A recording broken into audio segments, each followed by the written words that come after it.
Cedric, my friend, Chica, hey guys, can you hear me well? Is microphone good enough, gain-wise? Should be, I think. Let's try. See, yeah, should be pretty loud, right? Music is probably too loud. Let's reduce that. But I would say microphone should be more than enough, I think. Yeah, let's see. Yeah, it should be good. Should be good. I don't know. Yeah, that's pretty high gain. I wouldn't.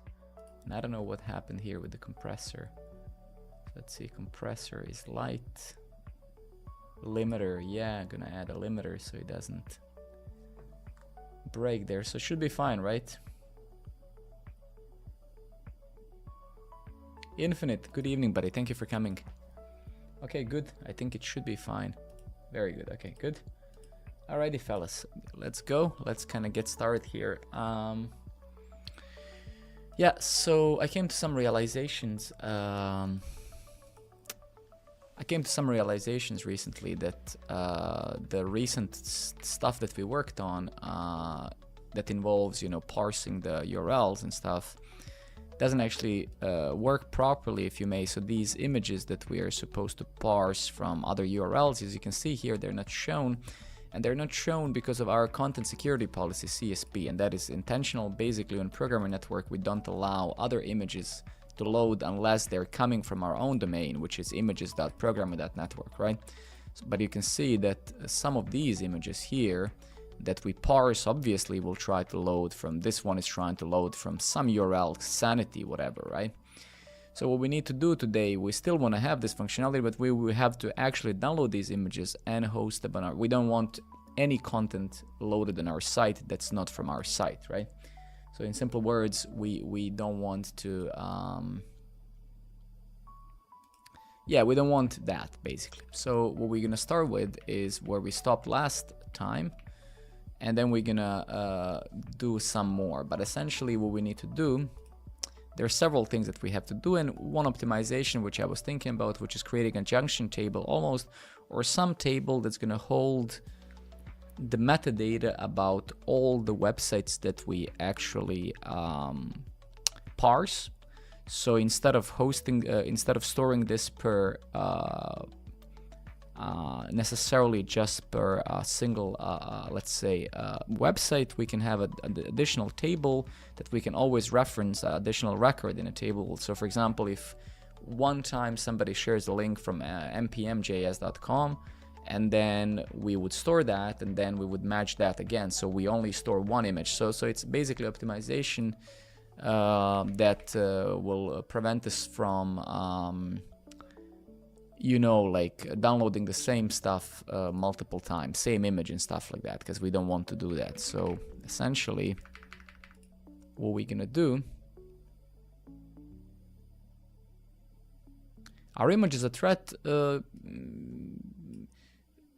I wouldn't say that has very little to do with a threat, but rather it has everything to do with the fact that we want all resources to load from our own CDN or whatever, because for example we can then deterministically assume the performance, right? If we parse an image from some website that's slow, that also slows us down, right? So there's multiple reasons, but like Infinite said, links can be malicious, right?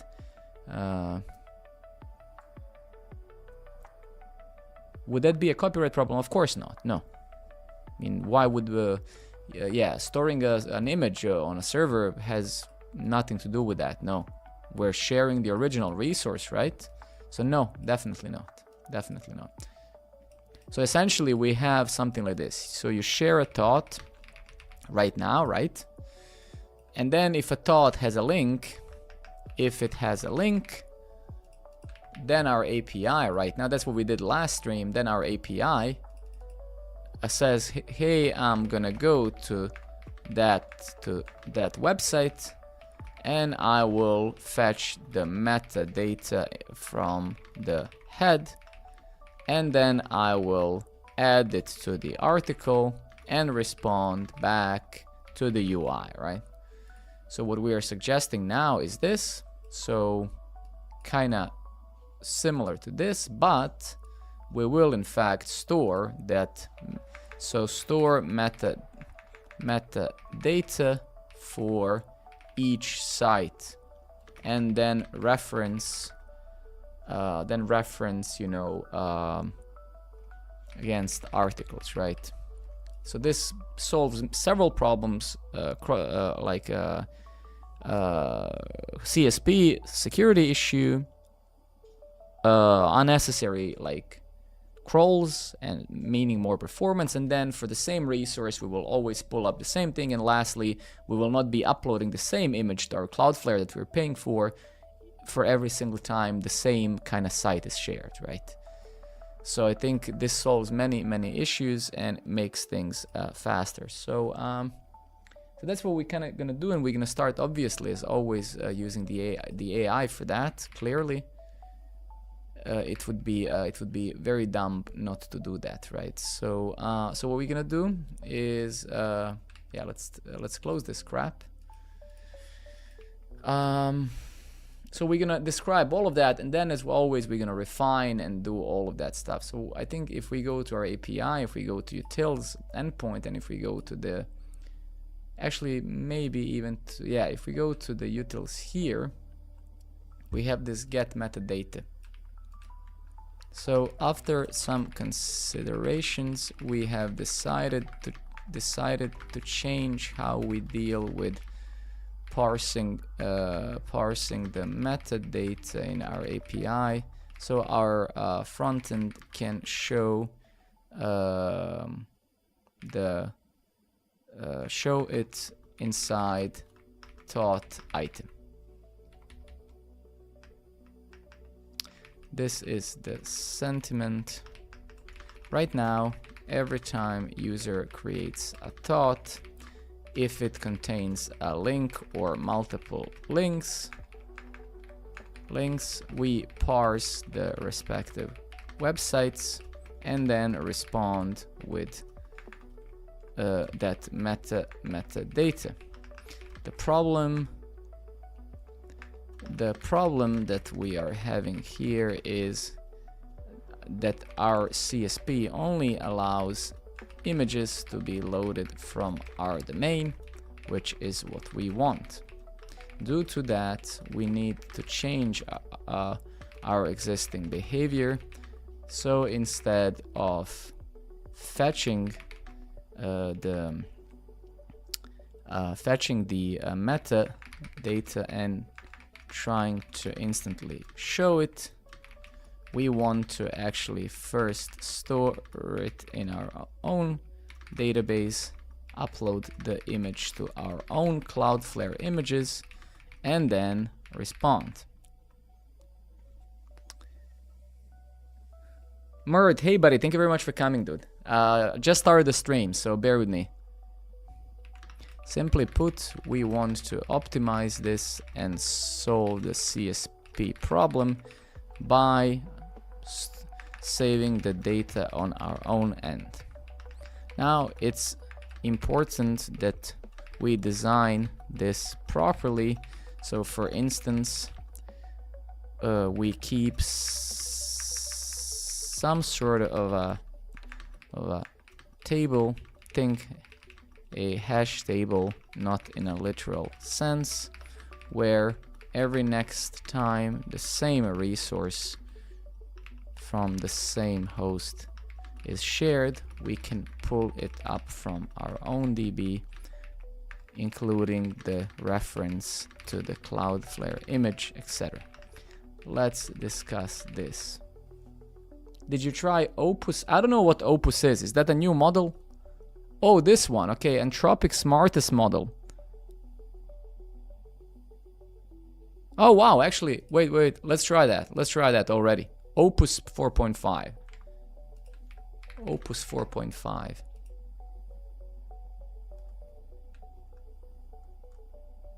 All right, cool. Let's try. It's the same price for 2 weeks, so let's use it if they claim it's the best. Let's see.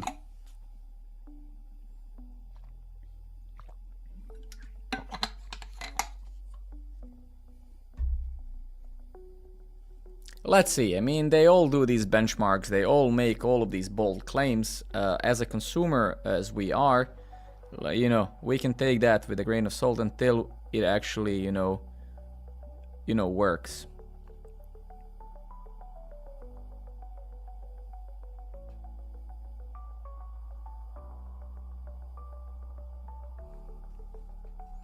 All right, let's see now. User creates a thought, that's right. We extract the stuff, returns to the link metadata, yeah. Create a persistent cache table that stores the original URL or a hash of it, fetches metadata, name, description, a reference to that image uploaded to Cloudflare, where URL is. Yeah, exactly. So that when should the image downloading and cloud upload happen? Synchronously, block the thought creation until metadata is cached. Asynchronously via bullet, return thought immediately, process metadata in background.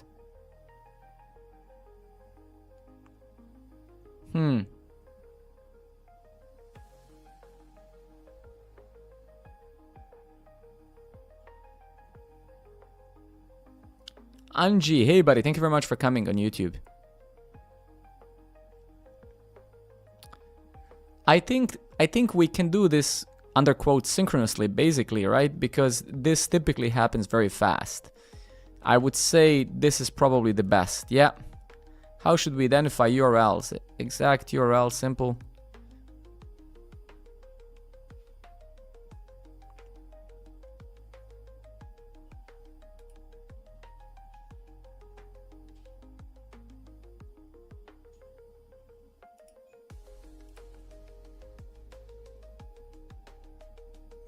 Twitch is farting again, huh? Sorry to hear that, man. I think I thought this system through properly now. I think this is better than what we have. Yes, exactly. Original URL, Cloudflare image, exactly, right? Yep, yeah, exactly.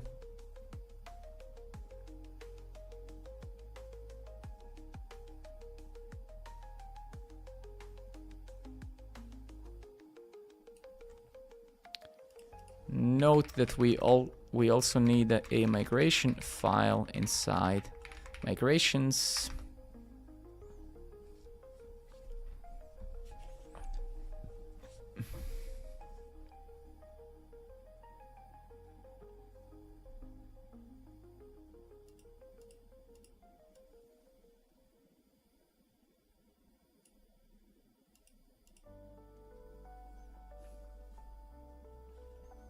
Yeah, I think I had to sleep over it a bit. So I think the version 0 that we did, version 0 of this was good.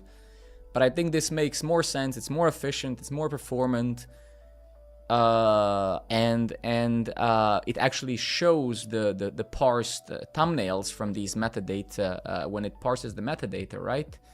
So I think that that is important, right? Because so far, right, that's what I saw. After we finished that stream last time when I streamed, I realized, man, something's weird, you know, these images are not showing. And then I realized, because we build this platform security first, defensive programming, all of that, I realized, oh man, yeah, I forgot. Our CSP, you know, is very aggressive. Check CSP for a website. So I'll show you, right? So if we go to like CSP evaluator, and if we go https programmer.network, yeah, actually this, we don't have it here. Wait, this is the CSP, but that's not what that's not really what I wanted. Wait, was it this website? No.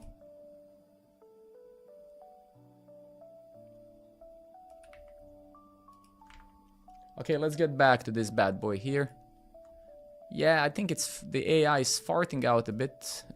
Will you?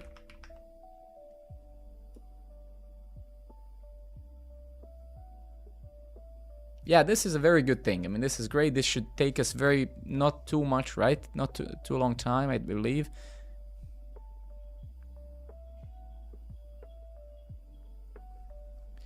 Shouldn't we just save the actual host name?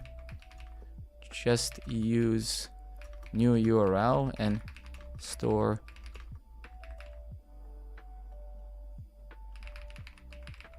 Why do we need to check? Oh, never mind. It's already doing that. It's already doing that. All good, all good.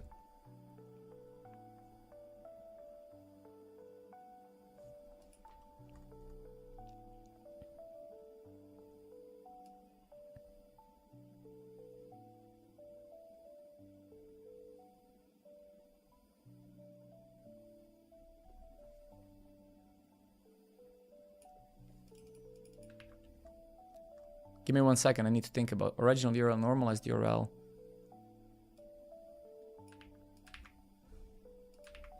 Why do we need both? We should never match original URLs. So we need to kind of make sure original. Same with this. Original image, Cloudflare image ID. Okay.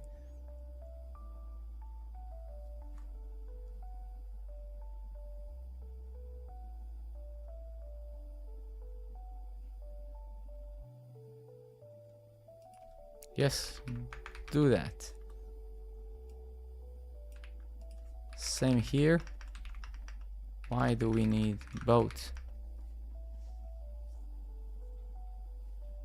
The user is right again. So this model so far is not so great. Okay.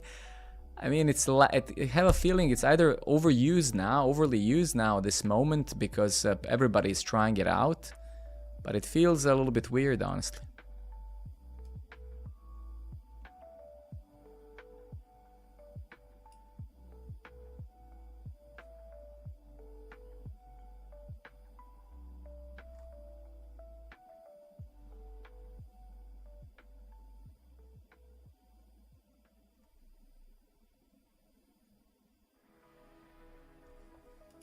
So how is the relation between an article and the metadata table?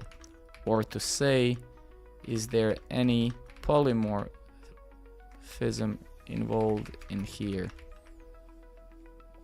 This is the work really that we have to do. We need to design this system properly, and we need to really ensure that this text matching algorithm actually works.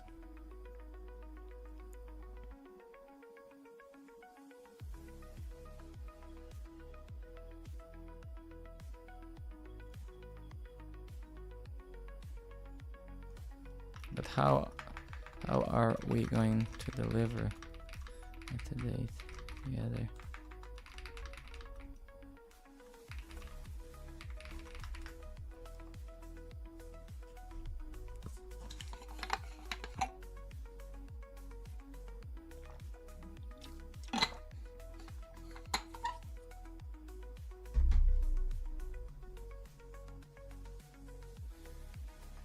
Yeah, absolutely, man. I love that. I love startups. I love building startups. I love working in them.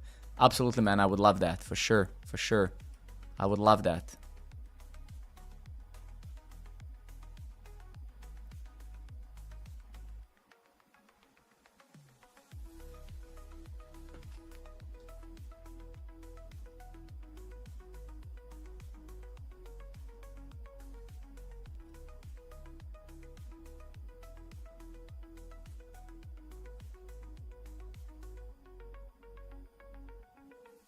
Okay, this is a very good plan. Okay, this is actually very good, I guess.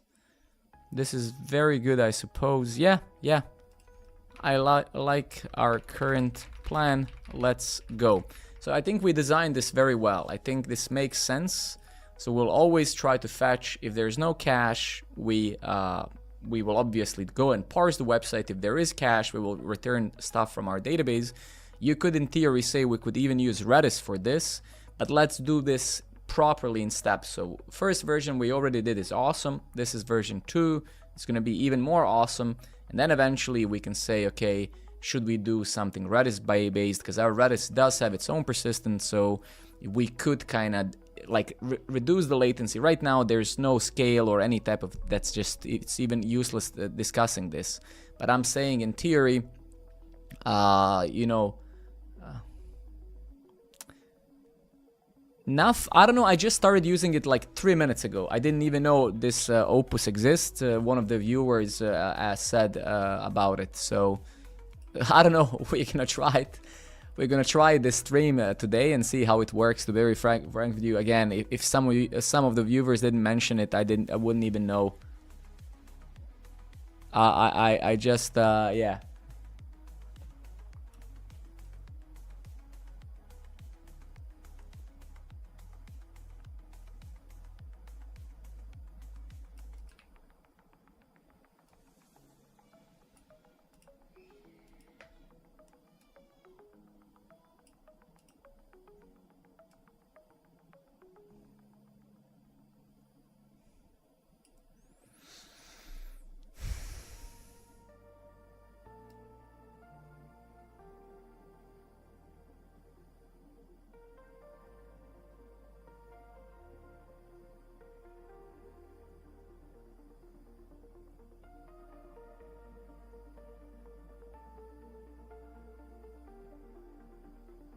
Wow. Honestly, yeah. I mean, if I wrote this manually, differences would be marginal. Sure, I would, yeah, we will still have to kind of move some things around, but wow. That is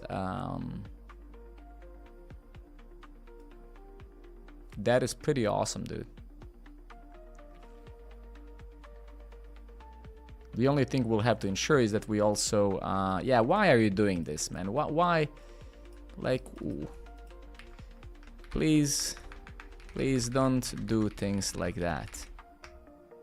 Why are you doing that, man? That is just plain dumb, dude. Just remove the freaking dependency. It injects the dependency, then it realizes it doesn't need a dependency, and instead of removing it, it underscores it, so the TypeScript doesn't complain. It's like, dude, like just remove it, man. We don't need it. Like, Jesus Christ. But let me not be ungrateful. This AI thing is amazing. No, dude, this is awesome, dude. This is awesome. Like I must admit, tiny details that it kind of in my eyes misses. But no, it's very good. I must say this is very, very good. I mean, it's thinking even at this point about certain details that I would probably think about, but later on in time. So you can see, for example, there's some things that kinda is doing that I dislike. It's calling some.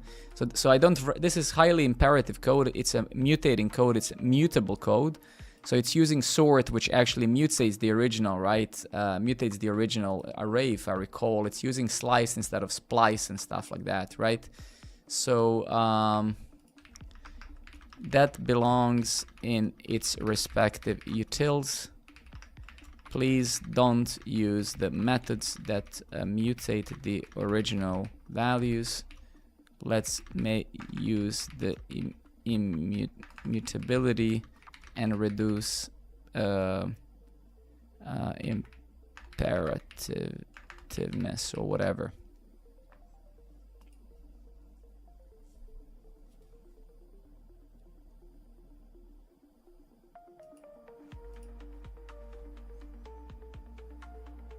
Yeah, that's exactly it, yes. Why are you doing this, man? Use template literals. No, it is using them. What the hell?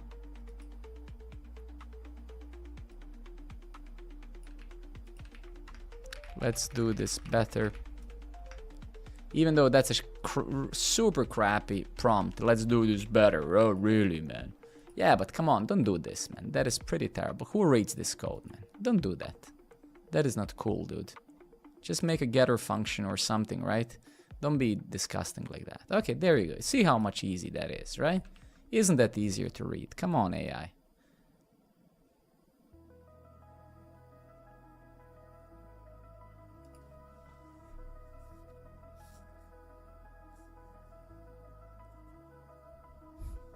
Absolutely, man. Let's switch to that for a second.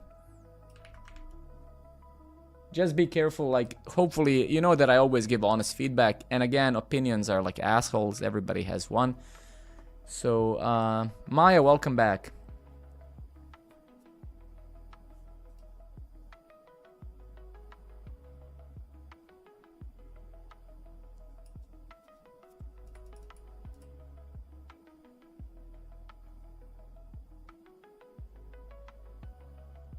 Okay. Okay.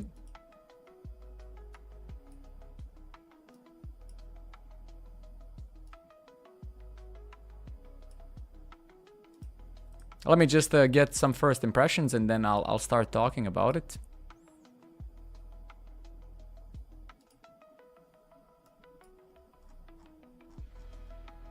You probably know about this, but yeah, I think you can fix this in like 5 minutes. So just, yeah, make sure to do that. Okay. All right. So I love it. I love the design. I love the design. If this is all true, I mean, I don't know if this is really true, but it is, then well done, man. I don't know if this promotion here is actually, are people using this? If so, that's insane, dude. I mean, well done. But I don't know if this is just like a...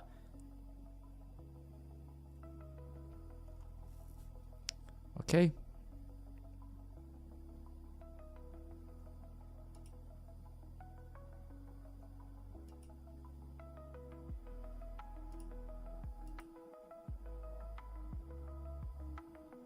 Placeholders, I see. Okay.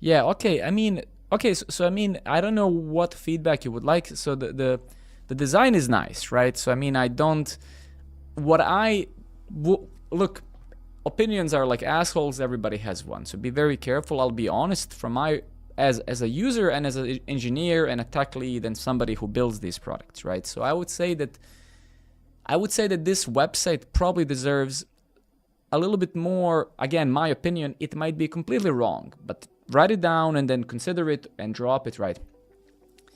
So I would say that this website deserves more like bright green colors. Like for me, when I hear learning, I hear empowerment. I hear like, you know, like for me, when I hear about learning, I feel about mountains and trees and green and embracing and acceptance, right? When I kind of see dark colors, I think about futuristic tech. I think about Star Trek, about programmers, about, you know, etc. When I think about learning, I mean, I love this graphic you used here. This is amazing. I think this graphic should be I don't know, but again, this is my personal thing. So right now, this looks amazing, but I wouldn't really correlate it much to learning. I would say that this is some sort of a high-tech website, right?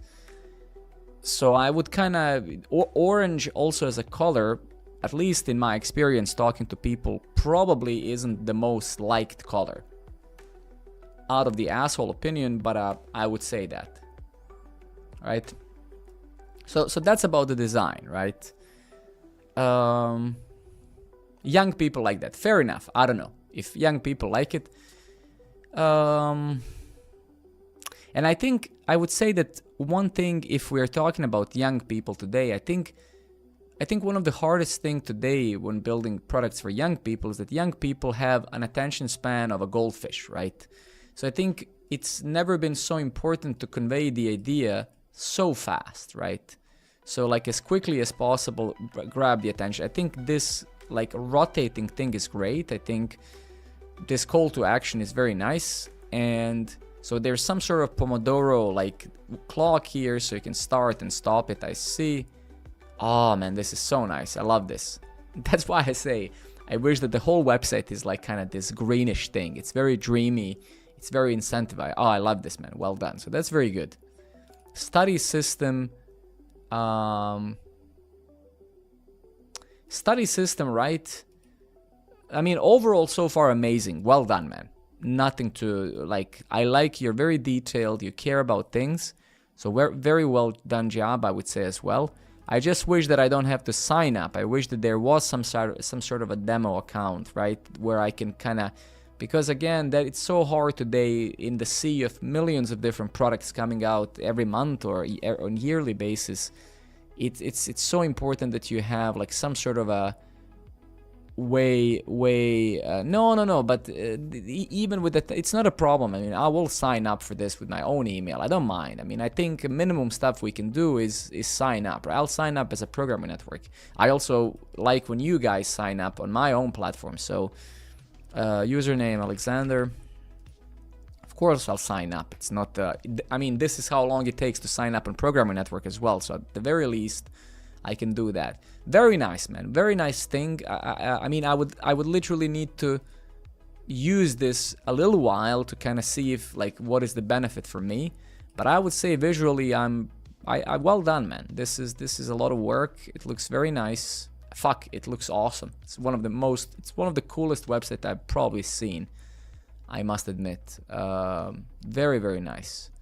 And something you can definitely build upon, right? That's good. You have a good foundation now. And very nice, man. Very nice. I'm absolutely impressed. Some of these animations and stuff, right? I would say that is questionable. Like, do they serve a purpose? Because again, when I hear learning, for me, learning means no distraction. Learning means focus. So I would try to encompass these values into your platform. So you also say, because this is what the younger generation today sees anywhere they go. They have their tablets, their phones, their TikToks, this is literally why I'm building Programmer Network with Cedric in this way. It's like less is more. Like, how can we build this platform that is so simplistic that people want to go and get some like rest in their minds, right? So I don't want animations. I don't want like, I need it to be as clean as possible. So of course there's always a slight balance with it. So I think this platform pretty much finds it. I would just say these types of animations, I would say it's up to you, but try to encompass rather this sleek, hey guys, I want you to focus, you're here to study, you're not here to look at you know, so many animated types of things, right? And of course now at the end of the day, right, the product that you're building is what matters. So Andy, good evening, buddy. So I would say this. So you have built a website that's gonna. So let me make an analogy. This website is great as a good CV as well. So if you have a very good CV, that's gonna open door for some company to just talk to you. But is that company gonna hire you? That depends on many other things, right? So I would say, I think this website is good enough for somebody to sign up, to like spark interest. But is it good enough for people to stay? That is the question, right? So I think this study system is something that we would need to go through and see what it is. And like, for example, if you just have a Pomodoro technique, this is not enough, because I can go to Google and find 17 billion Pomodoro timers, right? So I can find one here, click start, and boom, there we go. I can add tasks, right? So you need to do pretty much, I would say, what you're doing now, combine some of these features together, Pomodoro, time blocking, whatever, but also become a master of studying. Like read the freaking books. I know, man, I have a full-time job, 2 kids, a wife and stuff. So it's, I know how it is building these things, but please take my advice. Build this for a long time. Don't worry, don't get discouraged. I would say, you know, I mean, build it and build some core features more and then give it a shot. Even if it doesn't work, let it be, maintain it. It doesn't cost you anything, right? Because at the end of the day, I mean, majority of people just talk about crap, but very few people actually do anything and build anything, right? So this is a great thing. Again, content and teaching and stuff, it has lost a lot of value because of the AI. So right, so I think today most people will just go to AI and ask something and get a response, right? But overall, this is awesome, dude. Very nice, very nice. I see you have a bunch of stuff. Oh, so nice. I don't know, man. Well done, well done. What can I say? Let me bookmark this instantly, and I can then try it I'll bookmark it and then I'll give it a proper shot.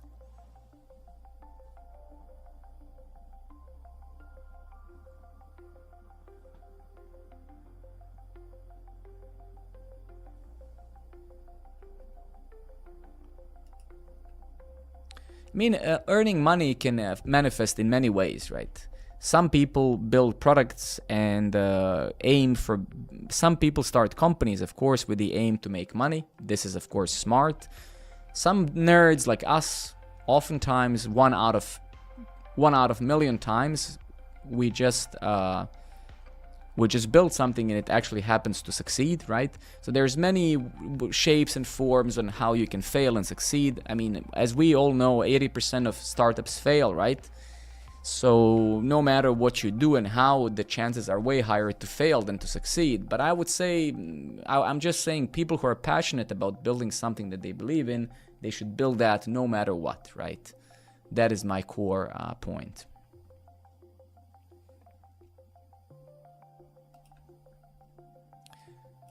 And I'm sorry if I've missed a bunch of questions. If so, please just ask them again, because I was looking at that thing, so I probably missed a lot. All right, let me go back here. Shit. How do I...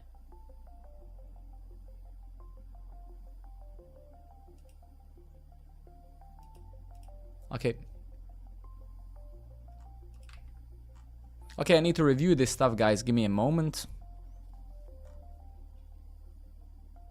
Yep. Very good.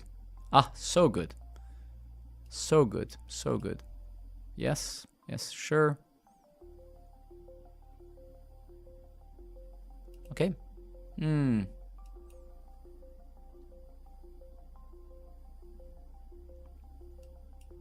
Okay, very good.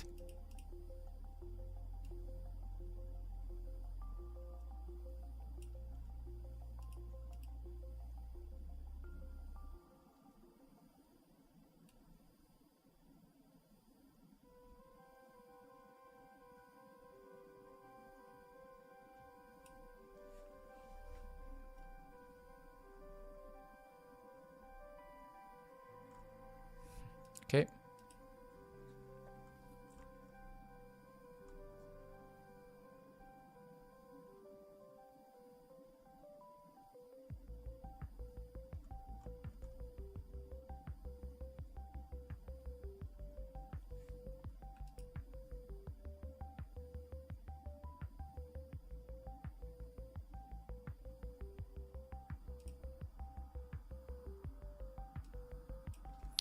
There are still several methods that should be really inside the utils. Let's review this.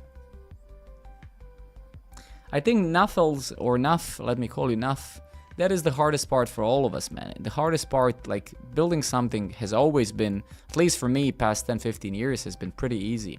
But that is always, right? That's why typically when you find a co-founder or co-founders, you want to find someone who, number one, loves selling, and number two, is good at selling, right? Because you can build the most greatest piece of software on earth with perfect code, 300% test coverage, and then if there's nobody to reach out to people and stuff, right? It's all kind of useless in a way, right? So no matter what, all of us, and we're nerds and product builders, you at one point, if you want to build a company, have to become that salesperson as well, liking it or not. I can recommend you some sales books if you want that I like, that I liked at least. But without kind of getting yourself there, it's very tough and impossible, basically, right?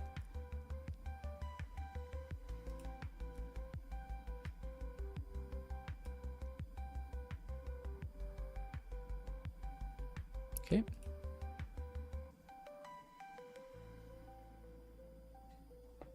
Thought service.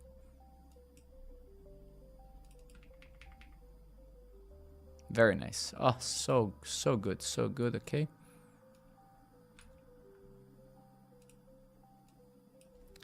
Let's unit test this completely.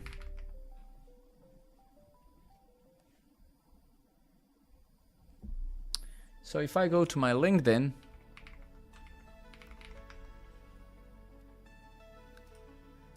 if I go to my LinkedIn, where is it? I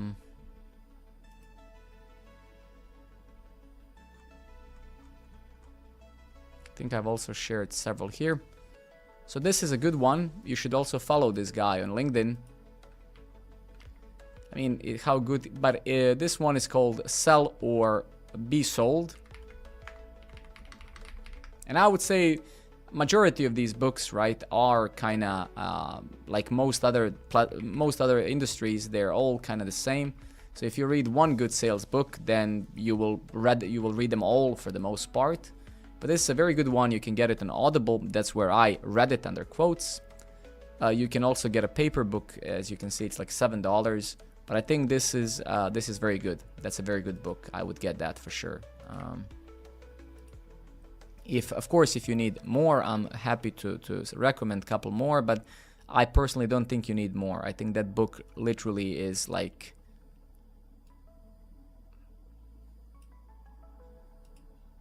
My pleasure. I think no matter who you are, no matter who we are, that's why I always speak of importance of diversifying skills. And I think, I mean, for example, one of the logical things when you're junior developer, for example, is that junior programmer is that you just want to do programming. And that I have to defend, and that's fine. You're new to the industry. There's so much to learn, etc., etc. So yes, keep programming. But if you ever want to become senior, an expert, an overall staff engineer, a tech lead, a CTO, engineering manager, your skills have to span vastly than just programming. You will never become a tech lead or a CTO or an engineering manager just because you know React or Golang or Node.js. That's very rare. You need to diversify your skills and social skills, learning how to convey your ideas to people, how to lead them, learning a little bit of sales, so you know how sales processes work, learning a little bit of marketing, learning what campaigns are, how do you deal with engagement, how do you create ads, and many other things, right? So this is something that, and more as the tech moves away from technical importance, as in you can see we can already write this amazing code, more and more this is going to become, right? And if you ever want to become let's say a leader in the tech industry, soft skills are like 90% of the things you must have, right? So I can see it in my career now as I'm moving towards an engineering manager or CTO. Less and less I give a crap about technicalities because I know them well enough already. But then for me to progress, I need to be very good with people. I need to be able to take the information from 15 different sides, distill them, purify them, clean them, and then deliver them to my team. So ability to listen, ability to agree with people even when they're wrong, because like you're there to solve the problem, not to be right. So there's a lot of things that when you move from senior engineer to management, there are many things in your head that have to happen for you to make that transition. And one of the hardest things for me has been not thinking like an engineer, because when you go into management, you can't be absolute. You can't say, well, 2 + 2 is 4. No, 2 + 2 when it comes to people is 18 sometimes, right? And this is hard for a lot of us, is because you get used to programming and the rules of programming, and then you're like, yeah, I mean, no, Alex, 2 + 2 is 4. Yeah, 2 + 2 is 4 for us. 2 + 2 with people can be 18, 73, 4, 11, whatever, right? So working with people is very hard, and that's also why these types of jobs are the most paid, because learning how to deal with conflict, how to get around people, how to have them trust you, how to affect them, and all of these things. This is Rebecca, my friend, good evening. So this is why diversifying your skills already, right? So if you ever say, oh, I'm so bored at my work, I'm doing the same thing. Yes, because you are thinking in a very limited setting, right? There's so many things you can learn at work, which has nothing to do necessarily just with programming, right? So,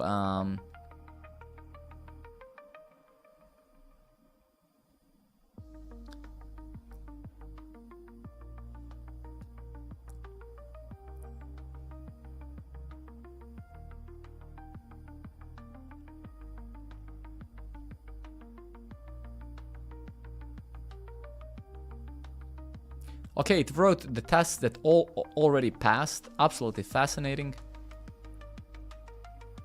What's the sprint for today? I think I wrote it. Here. No shit.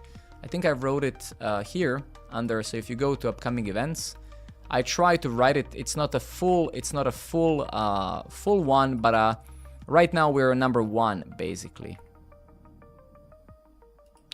And I think we should be done with this fairly quickly, I would say. I think most of the code that has been written now is very good, I would say.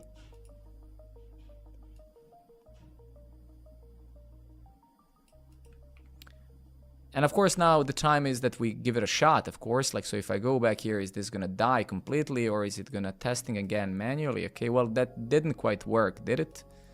So now the question is, does this actually work or not, right?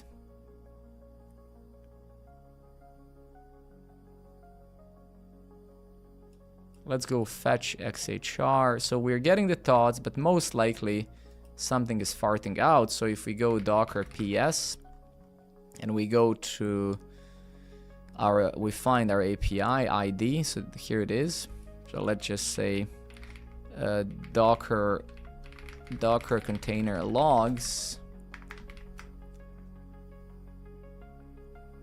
Oh fuck, we didn't run the migration yet. Okay, bear with me, let's do it. So let's go here and say source env and then migrate. Yes,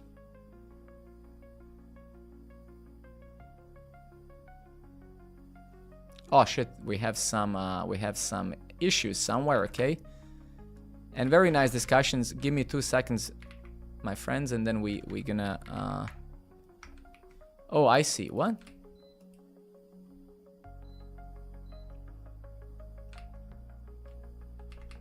Okay, wow.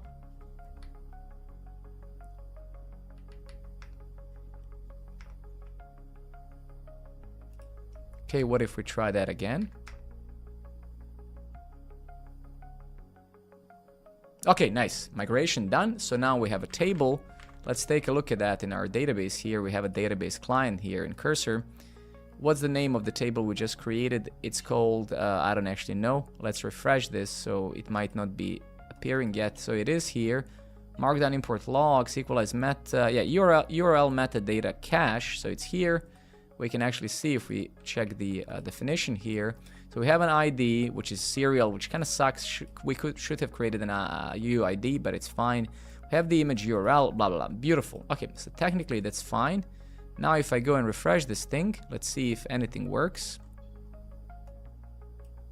Okay, not yet.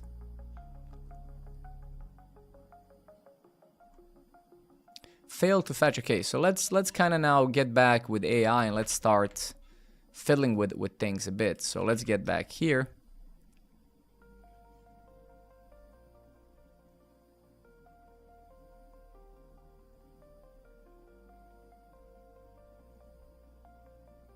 I also have a startup idea, but being solo is extremely overwhelming me. I'm currently coding a mobile app, a backend, and a website. Alongside these, are also trying to create some AI-generated marketing videos. Thank you very much, Cedric, for doing that. Thank you.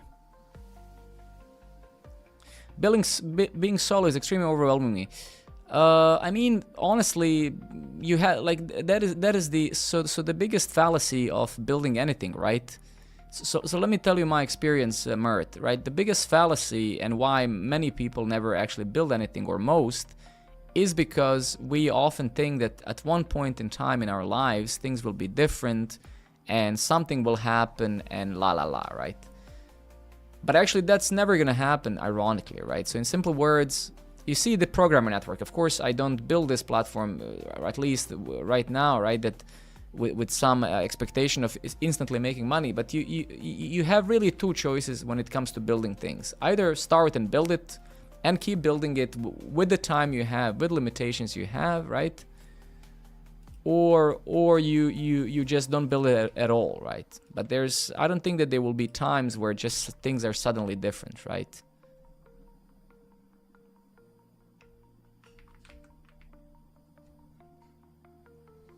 Okay, now it works, okay? But does it though? No, I don't think so.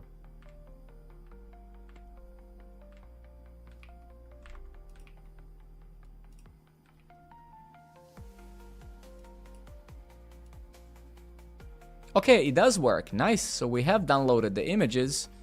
Let's see. Very nice. It works. Yeah, because if you can see now, I'm sure that we're now delivering these images from our own.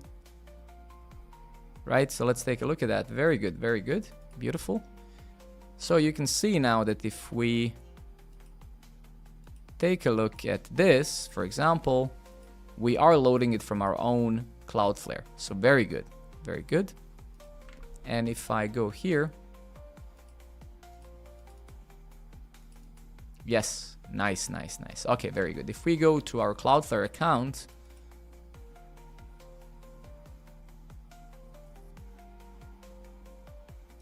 fuck, we need to fix this actually. Let's maybe prioritize this stream.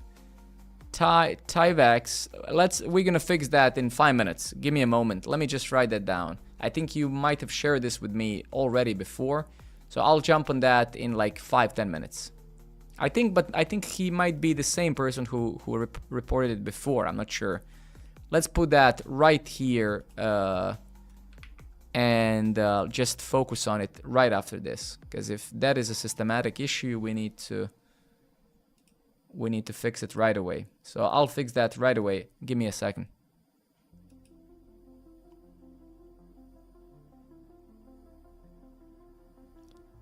Okay. Anyway, before we dive into that, give me a moment, please. So I think this works, and I'm quite impressed. So very good. I think this is awesome. Very good.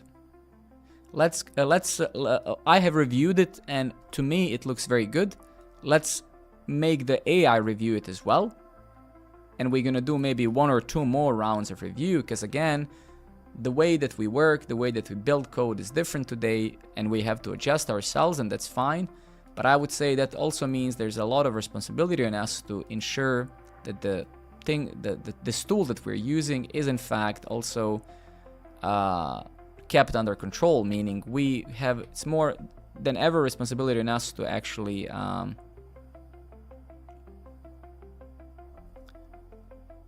to make sure that it's not producing garbage, even though this is very good so far.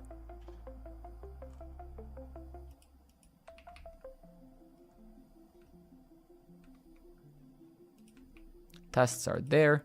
Actually, we'll need to run the tests. I think tests probably will fail now. I would expect them, I guess.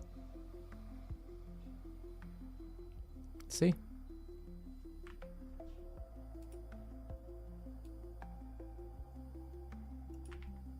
No, okay, well, I don't know if that's good or bad, but beside the point right now. Utils.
All right, I need to do more validation. Let's see, did the AI do anything?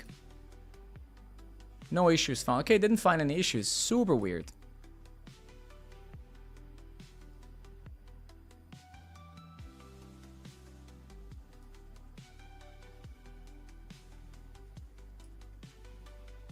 Mar, thank you very much, man. That's very kind of you. Thank you for the sub. That's really nice. Thank you. Thanks again.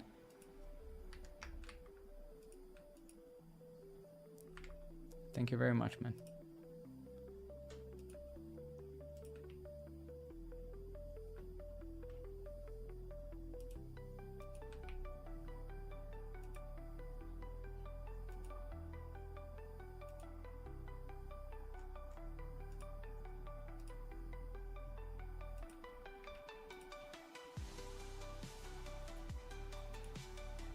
All right, I think we're almost done with this. I'm just for my sanity's sake gonna do one more round. All seems correct. That's also very correct.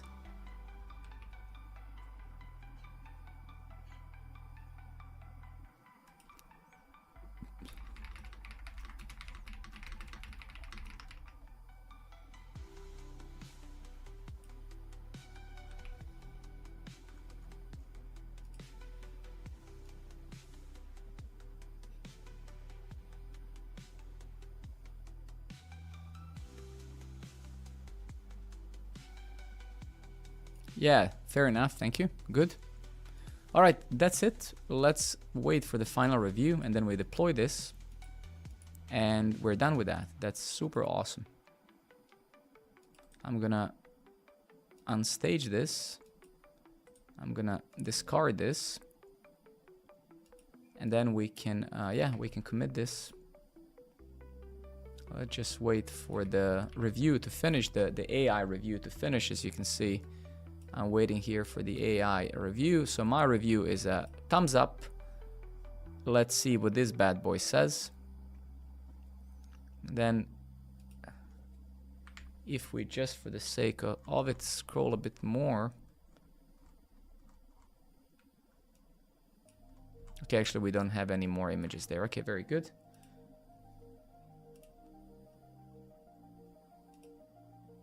Reviewing, come on, you can do it.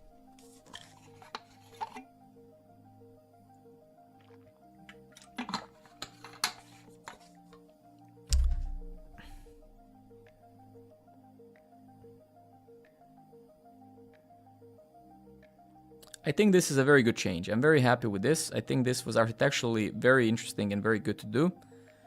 Yeah, I have honestly zero objections right now. I don't think if I thought about this for 2 more hours, I would come up with anything else. I think it makes total sense.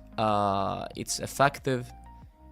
We still adhere to our security policy and stuff. We don't want to change that ever. So we're still loading images from our own Cloudflare images, meaning they're cached on our own CDN. They're gonna load fast. If some asshole posts something, we can remove it easily, blah, blah, blah. Okay, very good, very good. Actually, let's just pm format very quickly, and then we can deploy that to production already. We have the migration file, we have all the unit tests for the utilities and stuff, obviously, right? So very, very good. Is there any formatting? Did any formatting happen? No.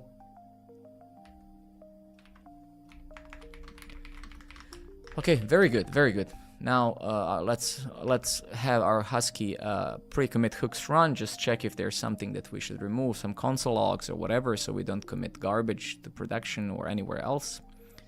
Let's see if we have something to remove. No. Well, perfect. Let's push that. And yeah, super. Very, very good. Very good. Let's just close all of this crap. Yes, beautiful. Okay. Let's open up our CI and then wait for that. I mean, we don't have to. We'll start doing the second thing we planned for today. If we go to actions, we should be deploying already. Yes, beautiful. So we have another CI. All of these things have to pass. Okay, 13-inch MacBook. 13-inch MacBook resolution. Let's kind of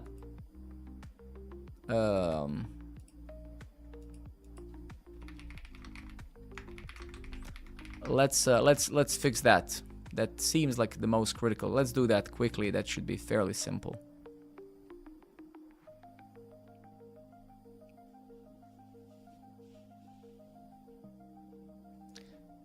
So I would say it's 1440 by 900, right? I think it's this is what Mac uses, right? Even though I don't know if he's still here. If he's still here, he can tell us his resolution, but I would say it has to be this one. So if we kind of get over here and we say 4040p, please check it for us. It would help a lot instead of us assuming. Yeah, so we do this, but I think it's this. It's 900.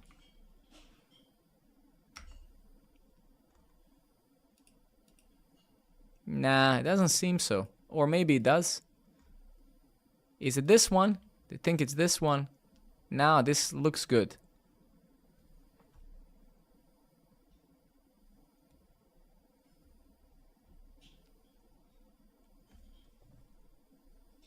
Give me a second. Let me play music again.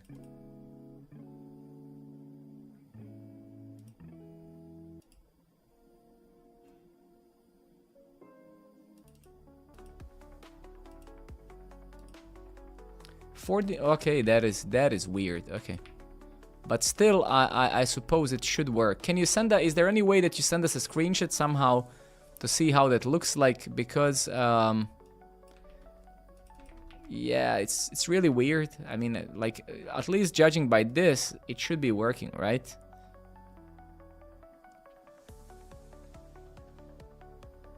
Yeah, Discord. I think, I don't know if this Discord link is correct. I put that here very long ago. I don't know if it still works. I have no idea. Yeah, it does work. Okay, great. Yeah, it does work. That would be awesome. Yeah. We have this section here called, what if I remember, bugs. Yeah. There's this bug. Can I copy link to this? Yeah. There.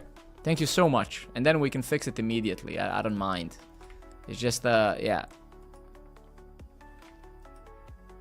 But I think, regardless of that, right, we need to fix this. Yeah. Okay, actually, you know what? Listen, man, like, you don't even, please do it just for fun.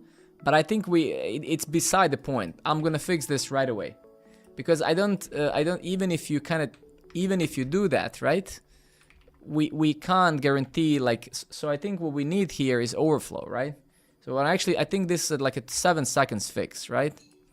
Overflow auto, and that should almost fix it, right? Well, I hope so, right?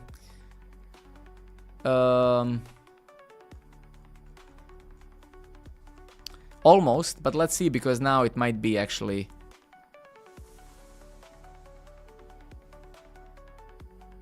You have everyone allowed in Discord. I don't know what that means, Marit. Can you elaborate a bit? I don't know much about Discord, man. Okay, so it seems...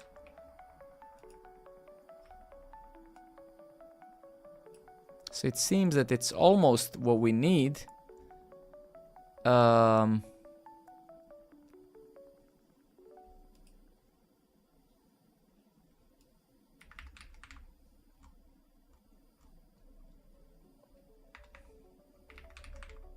I'm just playing with it. Okay. I have no permission to post. But listen, Tyvex, don't worry. I'll fix it now. I think so. The issue is for sure, like, you're hitting, right? Ah, no, that's fine, man. Nobody has ever done that. Nobody has ever done that so far, so I'm not worried about that. Very good point. Thank you very much. But don't worry.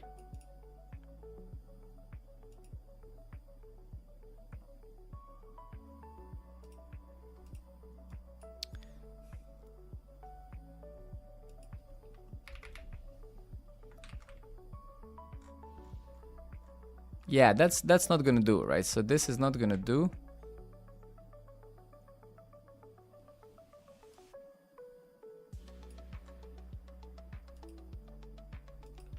So this was kind of correct.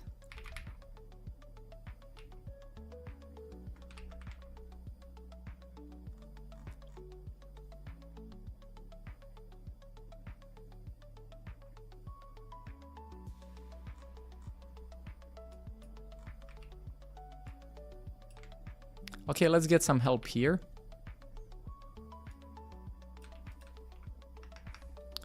as you can see, overflow still hides the button for some reason.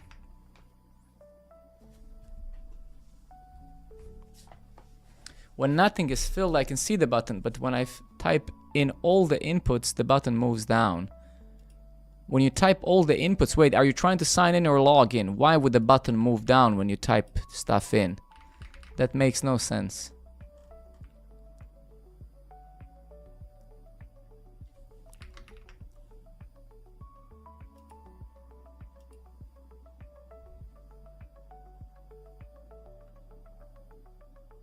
Sign in, okay?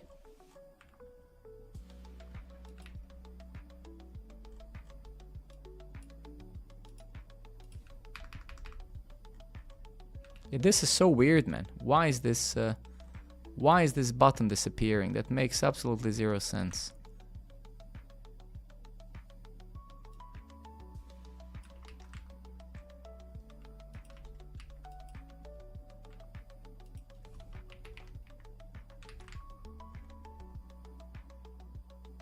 I think most likely we do, yeah.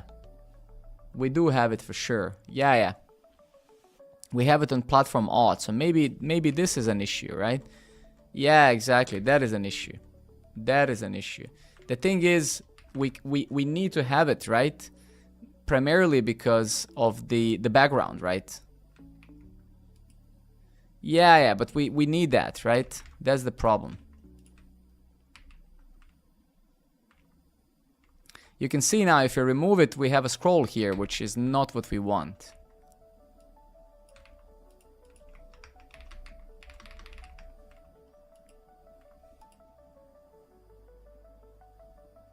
So we could do min hide, and that's kind of, yeah.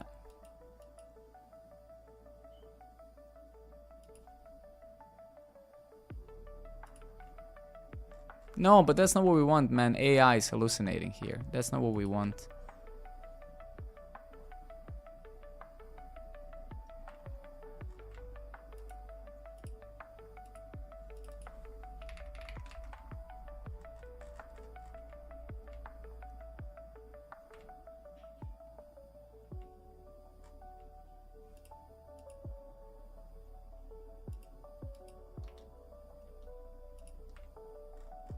No, that's not good. No.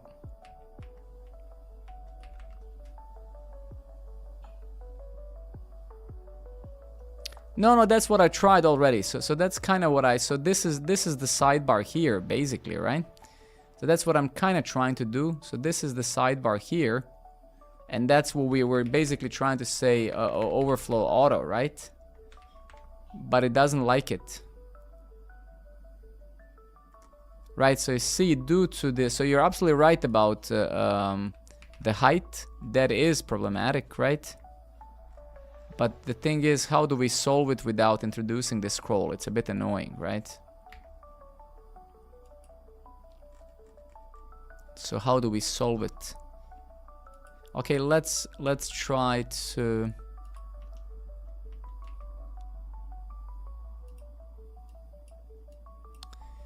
We somehow have to ensure that the sidebar scrolls when users visit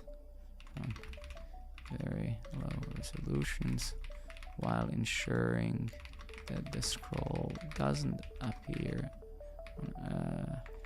where our background cover is. Let's see what this, because this is an annoying one a bit, right?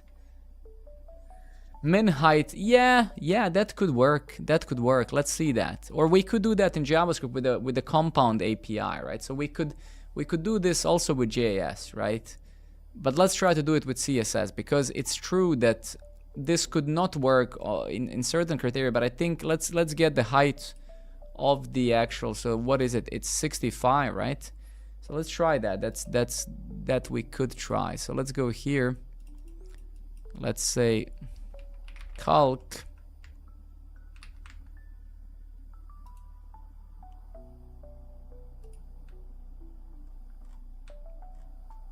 shit, wait, I need to yep,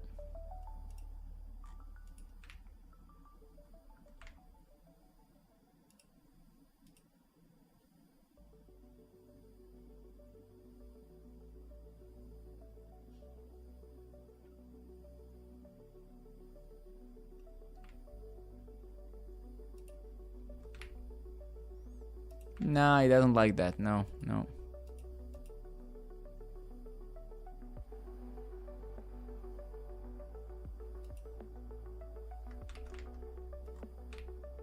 Nah, it doesn't work. No, unfortunately. So we could do this. I mean, we could do this with JS for sure. But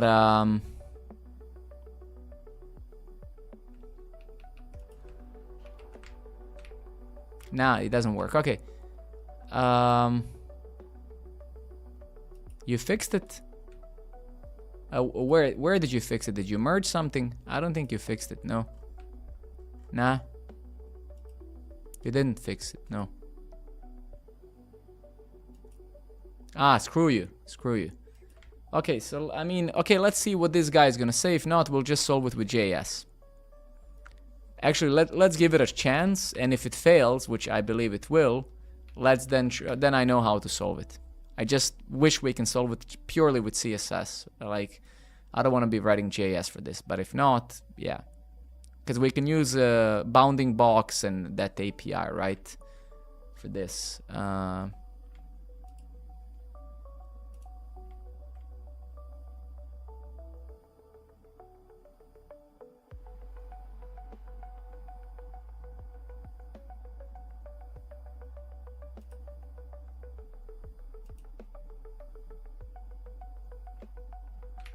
What? Nope, that absolutely doesn't work, okay? Zero chance of that working.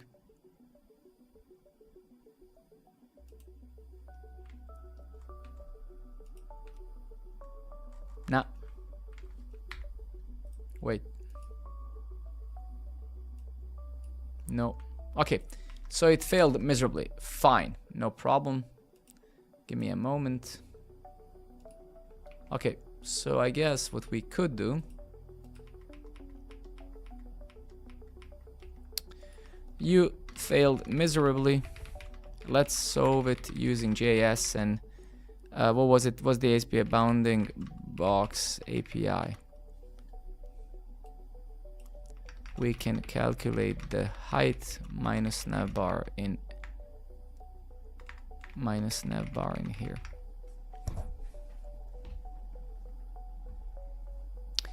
That is the issue indeed, but that does solve one problem and then introduces the other, right? So that is the problem. Let's see what Cedric wrote.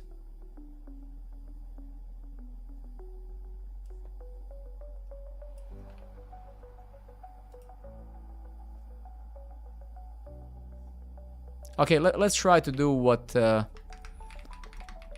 let's try what is it called? Cedric said.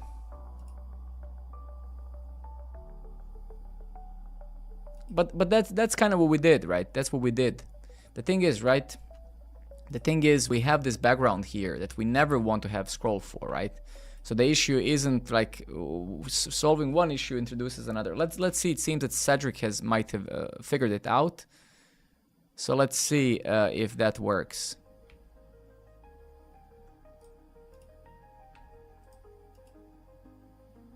No, it doesn't. What did it do? Let's see.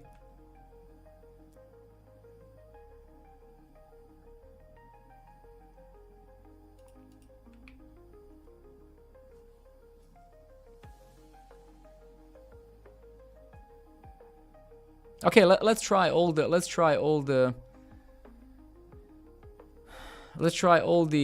possibilities, right? Let's try all the possibilities. Let's revert this and let's try your comments, and then we'll analyze if it works or not, and why it works and why it doesn't.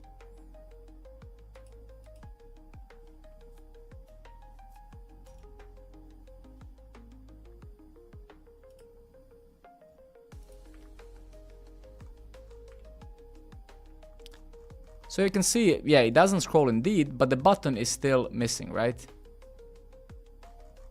So you can see the button is still missing due to the difference between the nav bar, right? So this 60 pixels is exactly why button is now missing, right?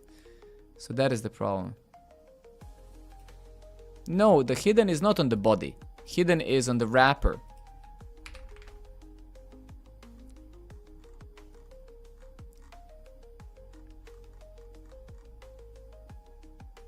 But you can see now the right side is scrolling as well. That's the problem, right? Is it actually scrolling? I don't know what is this scroll. Or maybe this works. Let's see. No, it doesn't. So now we have a scroll to the right always, even though we don't need it. So that's the problem, right? So this height here is the problem. And I don't know why the calc doesn't work here. It should work, right? Yeah, now it works. What? That's so weird. Yeah, nah. You know what? This is massive waste of time. Massive waste of time. Because this is not even the problem that the user is having at all. This is huge waste of time, honestly. No, of course, the whole page can't scroll. That makes no sense, right? Because that ruins this thing here to the right. There, why would this side scroll, right? It shouldn't. It's just a background image, right? So if there's like an artificial scroll there, it just feels very weird and broken, right? No, fuck this. I'm not gonna spend a single more minutes on this, right? I might do this off stream, and I will. Whoever reported it, thank you. We're gonna fix it soon. But I'm not in the stream. I want to do something else. And okay, good. So let's see now, did this work, what we did? Let's see. Yes, there we go. So very good. Now we have fixed this. So you can see now we're downloading these guys to our own.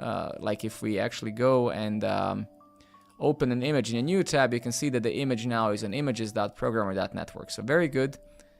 So that is in fact fixed. Let's see actually what the hell is happening here. Why is it slow? Yeah, no, never mind. All good, all good. Yeah, there we go. So that has been properly fixed. Awesome. Great, great, great. Super. Let's get back to our meetup here. Just to see what other notes I wrote for today. So if we get back here, what it is that I wrote. Fix some bugs under meetup events form and ensure that we can also add multiple links when the event is... Okay, so actually, ironically, this very feature that I already started using and sharing it on LinkedIn and stuff is kind of broken. So let's go to the dashboard, meetups, edit the meetup. So this very form here is broken. And when I say broken, I don't mean... Oh, fuck. There's actually something else I wanted to do. Bear with me. Give me just one second. There's actually one more thing that I wanted to do, and that is tags, right? So if I go to, because I actually wrote a new article that I'm going to release today. It's called Daily Reflection Diary, a self-inflicted one-on-one. And I wrote this article, and I wrote it myself, obviously not with AI, and on my tablet. So I want to release this article today. As you can see, I generated some nice graphics with AI, but the tags that I need for it are missing in the platform. So I'm going to go and we need to add a couple of more tags for this. So what I'm actually going to do now, before I can release the article, is... and then we will think about Cedric and I... Yeah, I generated all the illustrations using Gemini. So I gave it my article. So I wrote the article on my e-ink tablet a couple of days ago. And then I generated... So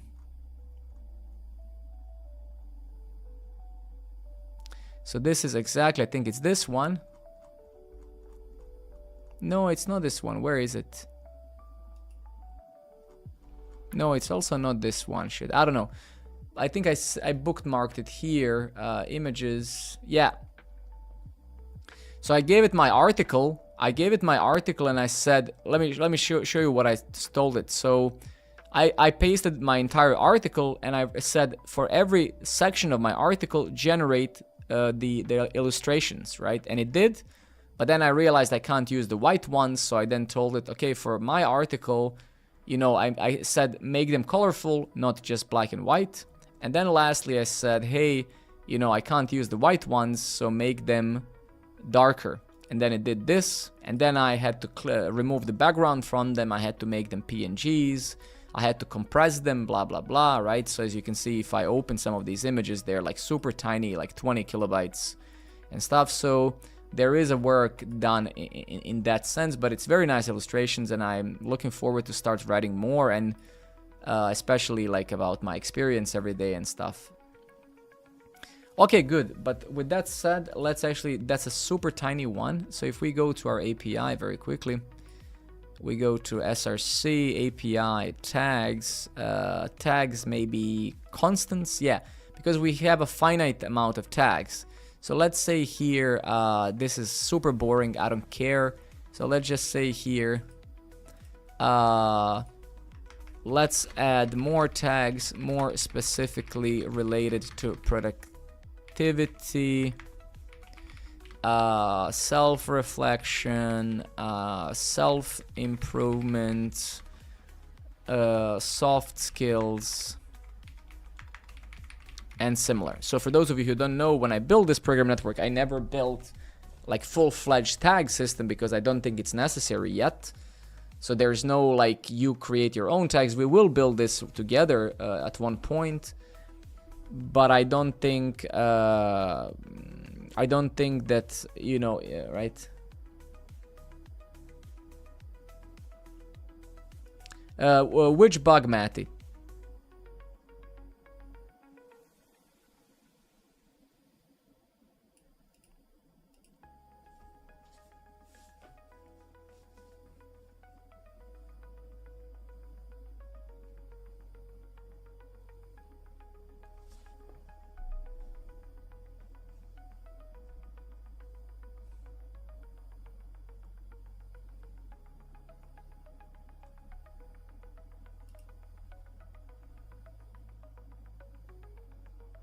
Are you referring to programmer network platform you caught a bug, or somewhere else?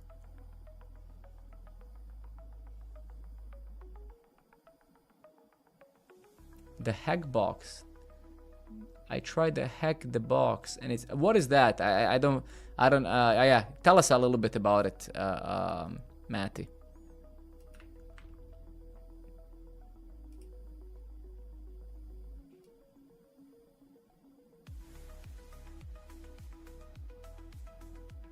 Okay, very good. Okay, and what else did we plan for today? So this is just a random thought that just came to me, so that's great. Let's go to our meetup. Let's go to our current event that we're in.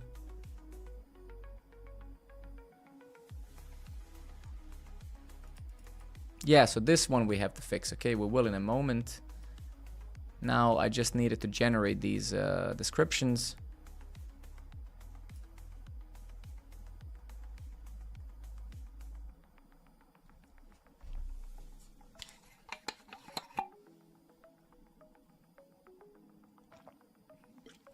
Oh, I see. There's called try hack me. I mean, you can certainly try, Matty. You can certainly try, be my guest. I think you will fail, but several people have tried and all of them have failed.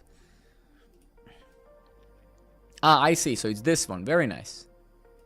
Very nice, very nice. Maybe we can do some of these challenges together in a stream sometimes. Okay, very good. I'll just deploy this to production already because it's a simple, tiny change. Super simple. I'll just make sure to format this crap.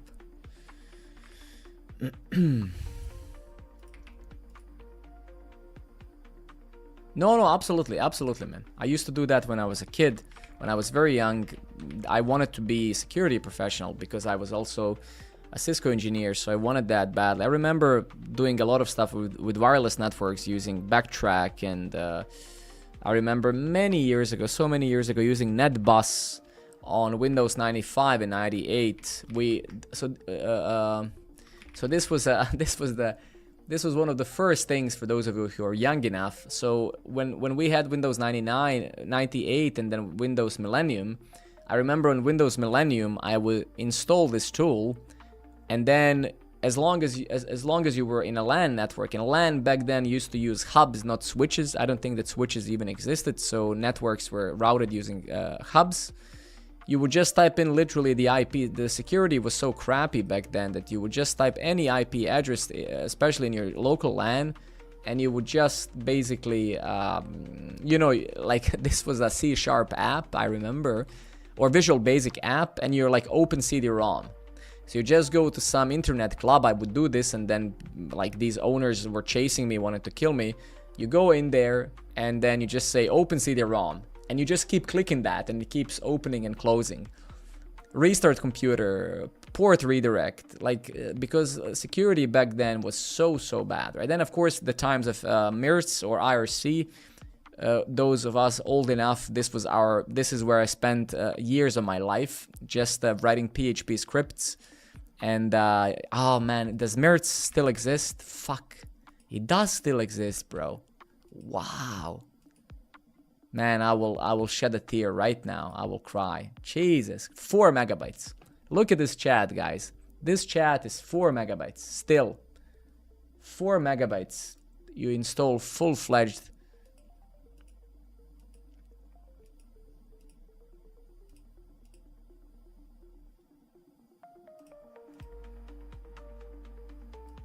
Look at it. Ah, dude.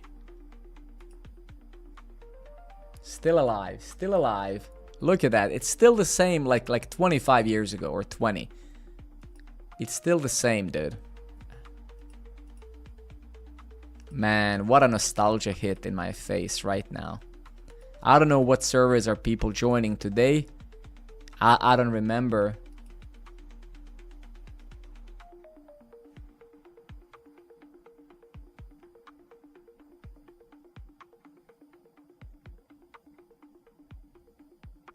Okay, let's try that, Buffer. Yeah, Buffer. Let's try that. Thank you very much, man. Thank you for giving it a shot. Let's try that. Why not?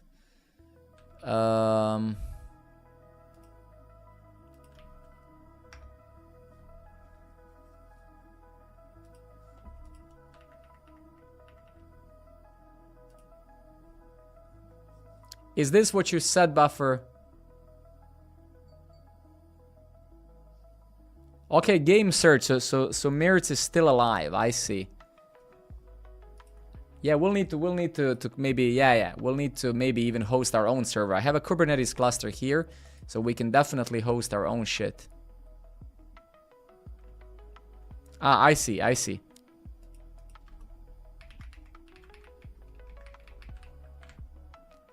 There you go, man. Wow, that actually worked. That actually worked. Well, shout out to Bufferfile.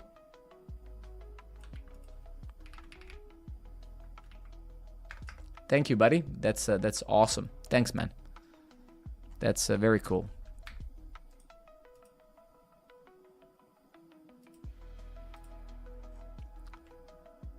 Okay, pushing this right away, and then to Tivex, you can then tell us if that has fixed it.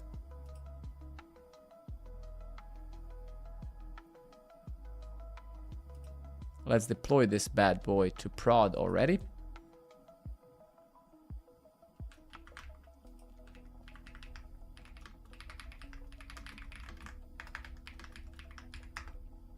Beautiful, beautiful. I love this community. Thank you, guys. That's so cool. Actually, not even that we fixed it. It's just so cool when people are engaged. It's so awesome. It's like literally feeling we're coding together instead of me having a monologue here.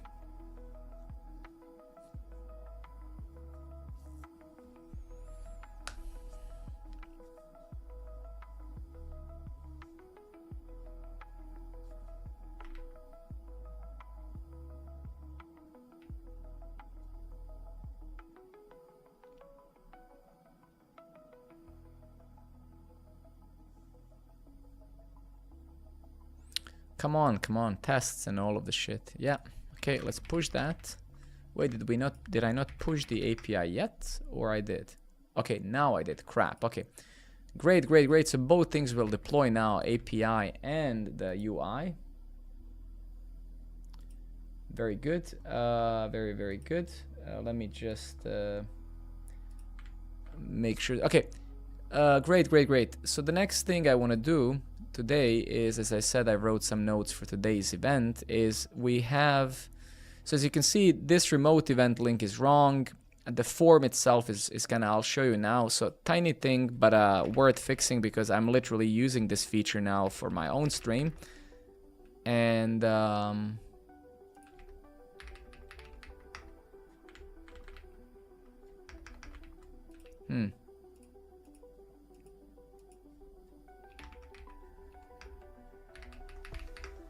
okay, so the API is probably down for some reason.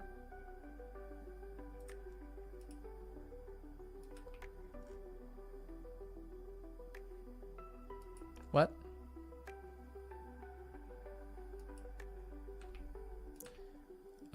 Wait, that's not good. What? How is that possible? What's happening?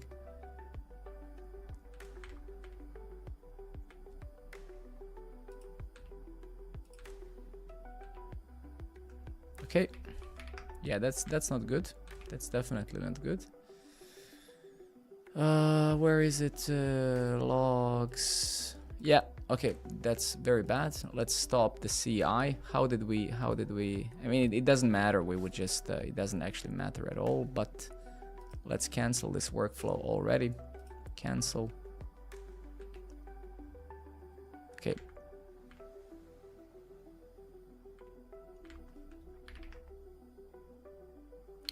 So what the hell happened there?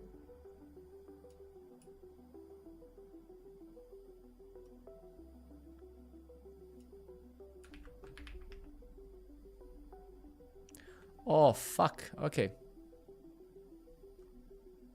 So we're having the embeddings issue now with the new tags. How do we solve this? Because I have these embeddings for when you create a thought, we try to classify. So in simple words, right? Whenever you write a thought, I'm using OpenAI as a fallback to classify the things, or we have these local embeddings file. So you see all of these vectors basically map to some of our tags. So this massive file is used basically. So you can see uncategorized tag, JavaScript tag, React tag. So each one of these has a vector values that kind of we use to categorize, okay, where does this belong, these tags, right? So this is a way so we don't waste AI credits, almost like a, yeah. So now when we've added the new tags, yeah, our embeddings are now failing due to newly added tags. More specifically, our text classifier. Shit, how do we solve this? Wait, let me think, because we actually indeed don't have these things in the embeddings, right? So I guess maybe we just need to do an actual check, but we are saying, oh yeah, okay, we need a check here. This is the wrong, right? So we're not checking, hey, is this tag in the saved embeddings at all, right? So that kind of sucks ass. So we need to kind of safeguard. This is almost like a short circuit here. We're saying get from something that's, so this is gonna be undefined basically, right? So let's see what the AI also suggests. Fuck. Yeah, this is where I generate the embeddings. Oh, and actually the irony is we are not generating the new embeddings because of this check here. Hey, do I have any saved ones? Yeah, well, do nothing then, right?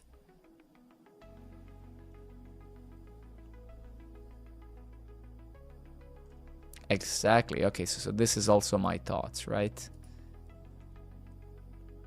And let me read this a bit because I need to make sure that this if I make a mistake here, I could spend some AI credit for no reason, right? Open AI credit.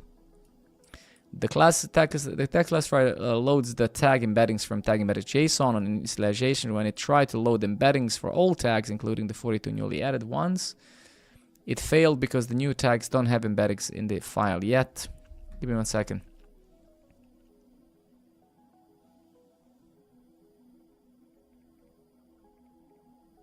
Give me a moment. My brother just...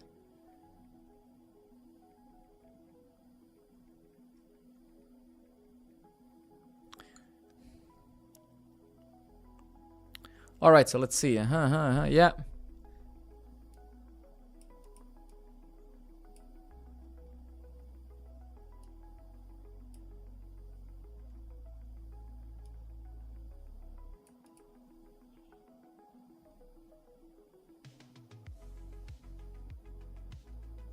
Okay, fine, sure. I mean, makes sense. Let's actually double check that locally, because we are basically doing that here. So if we go here and by the way, Tyvax, if you're still there, I think that thing should technically be fixed now, so please give it a shot. Check if the embeddings work, and then let's use a new tag. Let's say self. What? Yeah, that is weird actually. What the fuck? Or is it because of Redis cache? I think we need to regenerate the cache, most likely.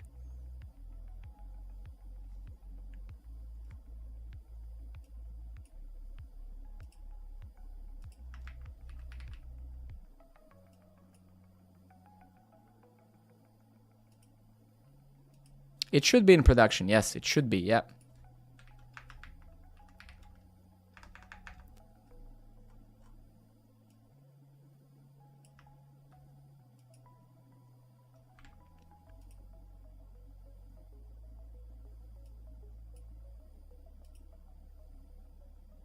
So this is our Redis. These are our tags. Yeah, exactly. So the issue is that they're actually not cached. Yeah, they're not cached in our Redis, right? Which is really weird.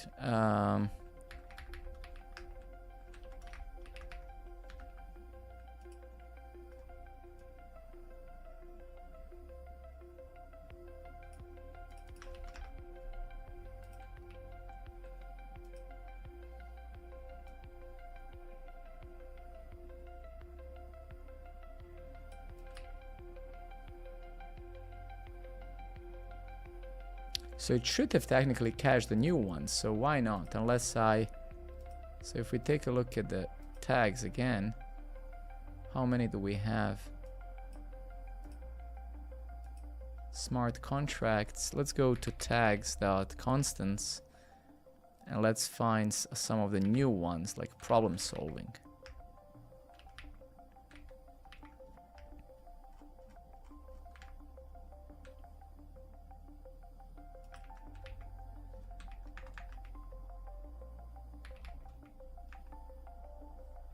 Product management. Okay, prompt engine programming.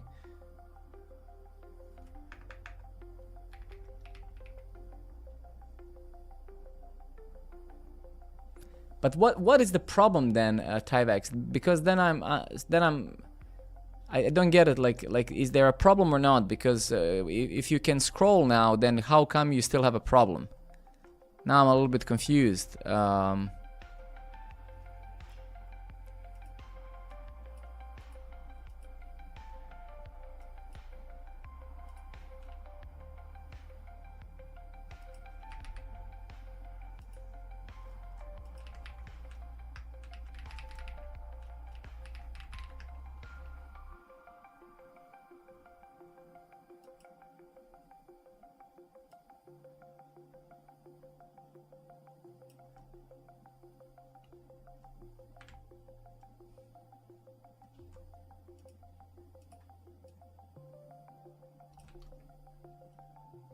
Let me do one thing. Let's go here. Let's actually restart the Redis container. And let's wait until it actually restarts. And then let's restart the, sure. Let's restart the, okay, good. That is good. I just don't know when you say the button moves down. if you mean button moves down when you click sign up, then it of course it moves down because there's more inputs, right? When you log in, there are 2 inputs. When you're signing up, there's 3 of them, right? So I guess it moved down because your resolution is small enough, I suppose, right? So I guess that is the issue, right?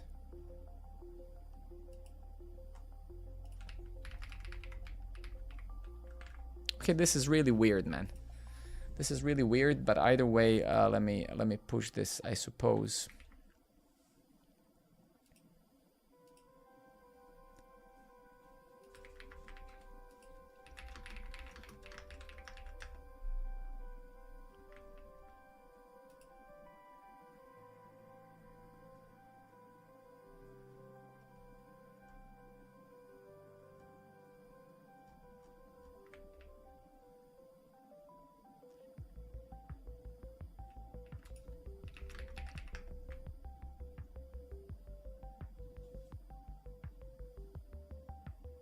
I see. Okay, so you agree that it works now, basically. That's the fix, right? The fix was that we add the scroll, right?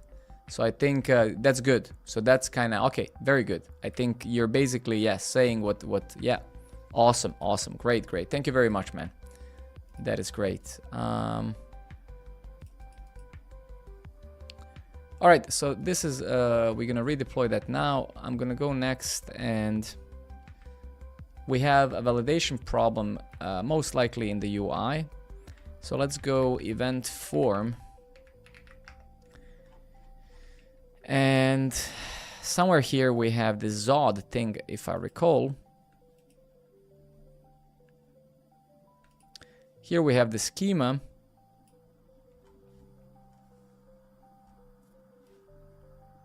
And I think we need to work with this now. Yeah. So if I recall here, when I go to the dashboard, not in production, let's do that locally. So if we go to meetups, I edit my meetup, I go events, organize an event. So the JLM, thank you very much for the follow, man. That's very kind of you. So there are a couple of bugs that I found here. So number one,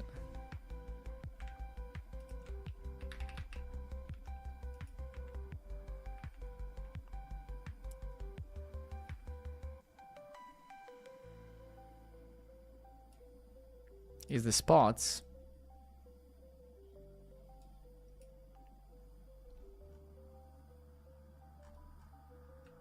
Bounty, my friend. Hey, what's up?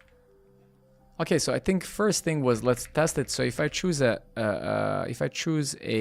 live stream, and then I try to put a live stream URL here,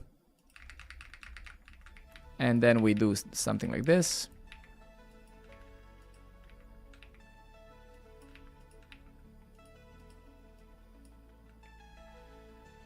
Good to hear, my friend. Very good to hear. And then so let's fix some of these. Let's at least understand. So the first issue here is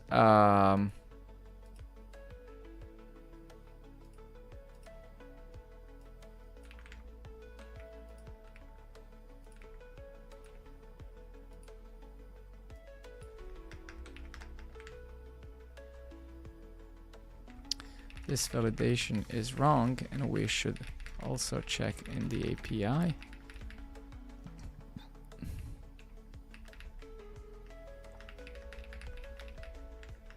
Essentially, when an event type is live stream, location is not required, but rather only a live stream URL. So that's one. Finished your day and week already. Nice, man. That is good. That was a short week, you could say.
Okay, let's fix kind of some of these things. So we will not do this. Spots integer, there's really no minimum. So we need to kind of fix this as well. So it kind of follows some of the rules. Holiday week, nice man, happy holidays. So that's good.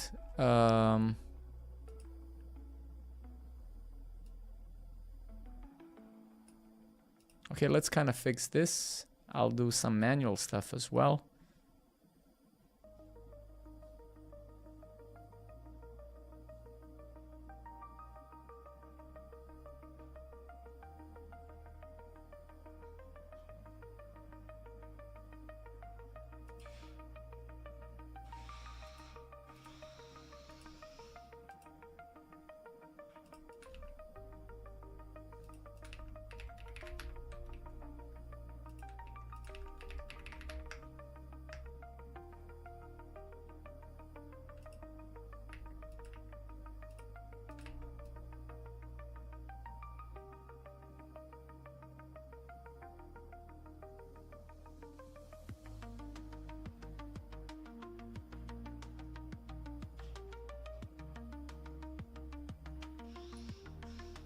Yeah, it's the classical nerd. I'm on vacation now, so time to work.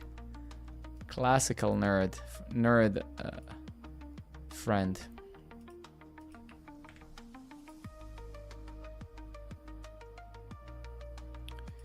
It's actually not a playlist. It's just a thing that I downloaded from YouTube. So it's called Flow State Chill Step.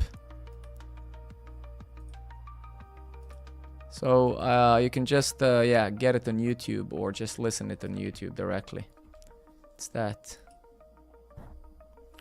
Okay, so this seemed to have worked now. So live stream.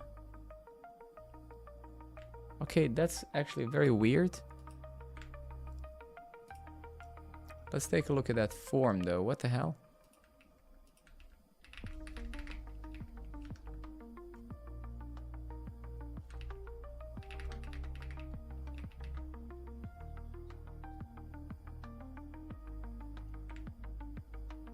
Yeah, of course, man. I'm a kid from a Winamp and Windows Media Player time, right? So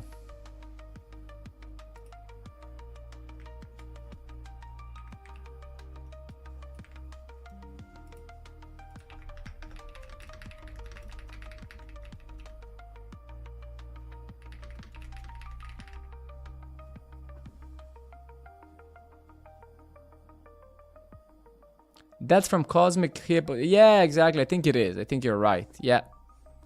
I think you're absolutely right. So what I'm actually going to do now, just to finalize this form has to be amazingly well written. Should probably also write some tests for it. We have to write tests for it as well. Man, Winamp skins was ahead of time, dude. I actually even built my own somewhere. Yeah, dude, skins. Yeah, they were called skins. They were called skins. Yeah. You're absolutely right.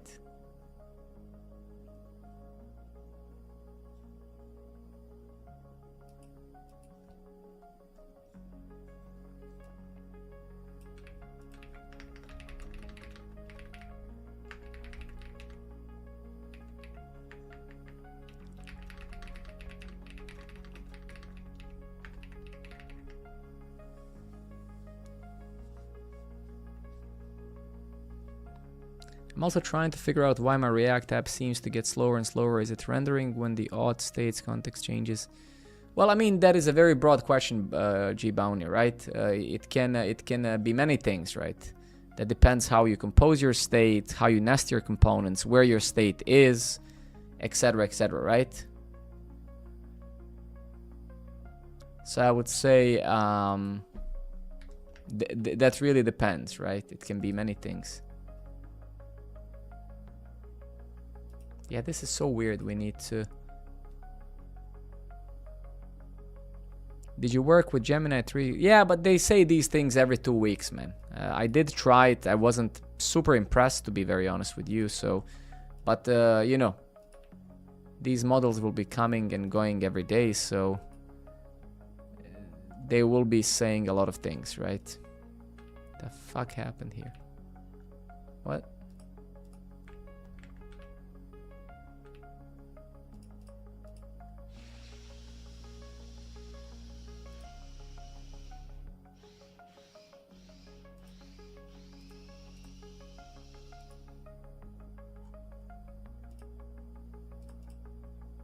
Wait a minute. So let me try that again. So let's say cool story, my friends. Live stream. Yes.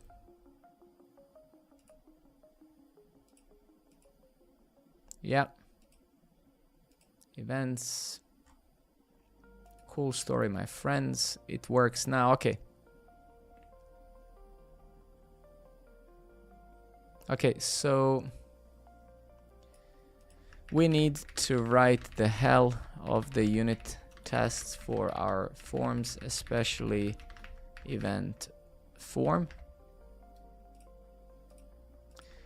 Let's first ensure that the behavior we want is fully there, meaning that our validation schema supports that. Okay, let me just, I need to think myself about it. So if event type is meetup,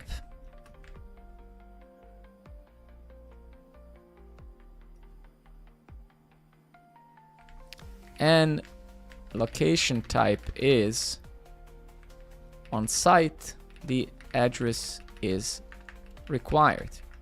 2.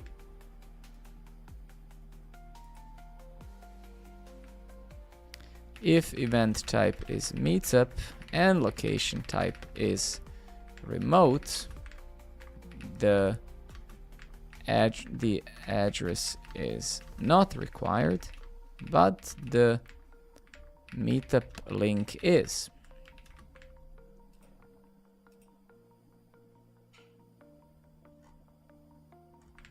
If the event type is meetup and event location is hybrid, then both meetup link and address are required. So many permutations, right? Okay. Actually, fuck.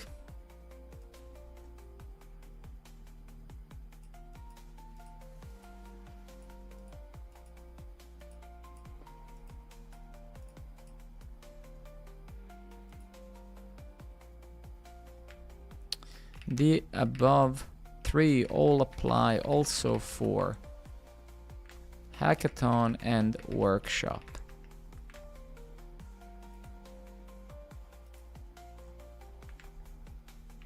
Live stream is the exception. For live stream, we require the URL and of course not the address. Let's ensure that we have these rules in place and also that we unit test it ASAP.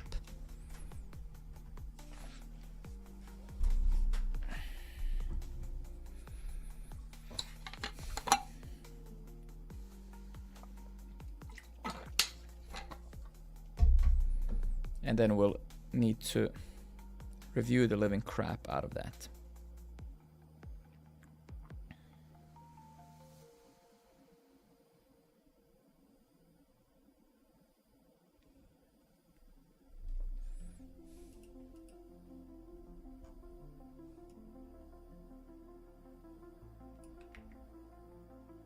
Shit.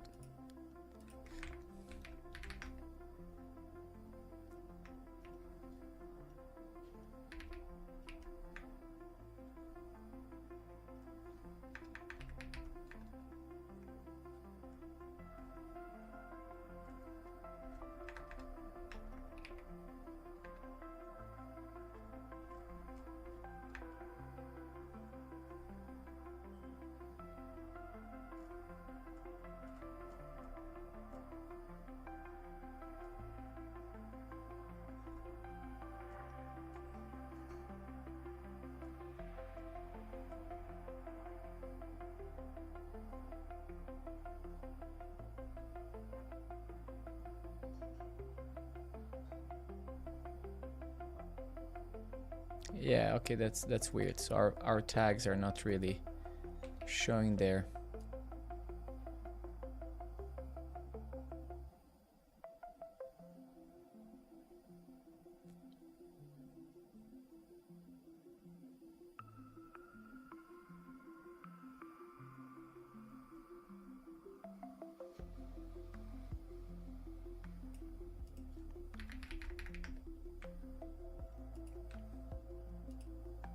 By the way, fellas, for those of you who are new, please go and sign up at Programmer Network. We're building awesome community there, and I think it's gonna be one of the most awesome sites for us nerds. So go and book your slug or whatever you want to call it.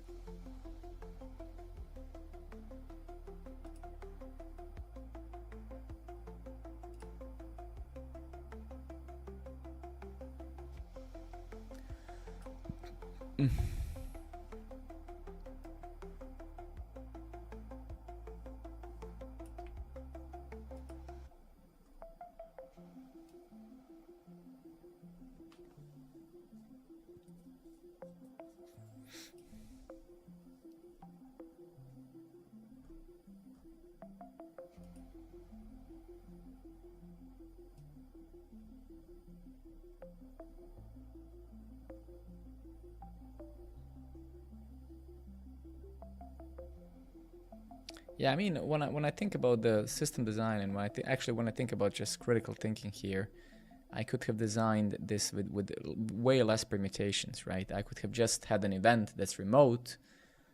You get what I mean? Like, so you could see fundamentally, I mean, we still have the time to change this, but when I think about these meetups now, really, like the events, what we could have done logically, it's a logical fallacy. We could have just said remote or physical, right? And that's really it. Does it really matter? Is it workshop or whatever it is? Who cares? I mean, it's useful for maybe showing different things in the UI, but Slavnik, thank you very much. But fundamentally, it could have just been either the like these types. Like, does it matter what type is it? We could even get away without having a type, and we just have like, is this physical or remote thing or both?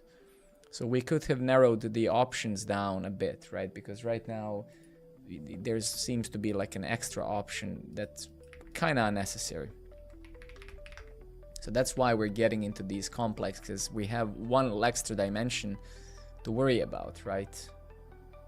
Still, Morris, thank you very much, man. That's very kind of you. Thanks a lot for the resub, man. Good to have you around, man.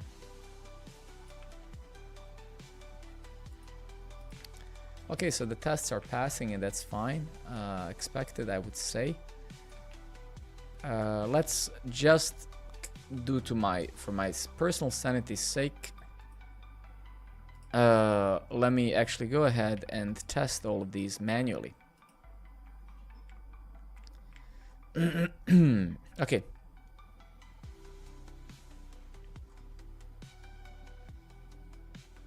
Spots must be greater than 2. What? Okay, that's weird.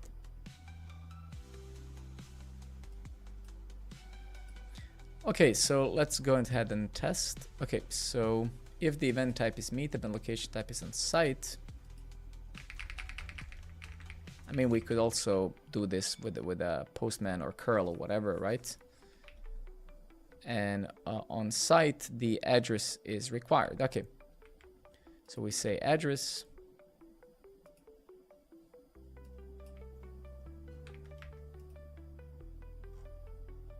Description, okay. Okay. Oh, fuck, this is production. Shouldn't have done that. Crap. Okay.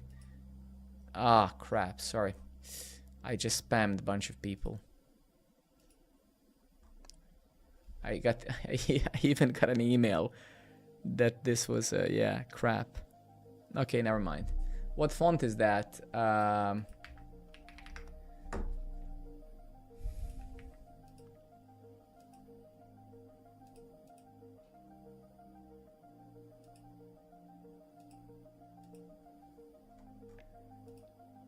Okay, so that works, right? So first assumption solved.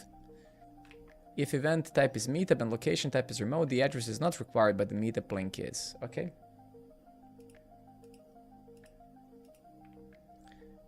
So meetup, and location type is remote.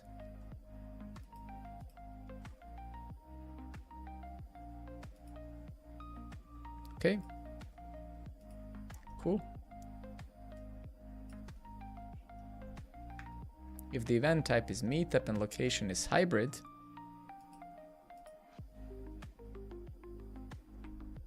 both are required.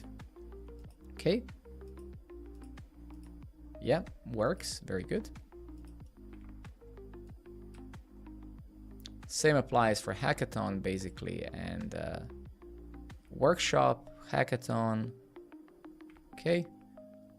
Okay, good. So we could say that's correct now that that is basically fixed. Okay, very good, very good, very good. The only thing that's actually not fixed, as far as I can see, is the expectation we have, which is here, what is it, spots.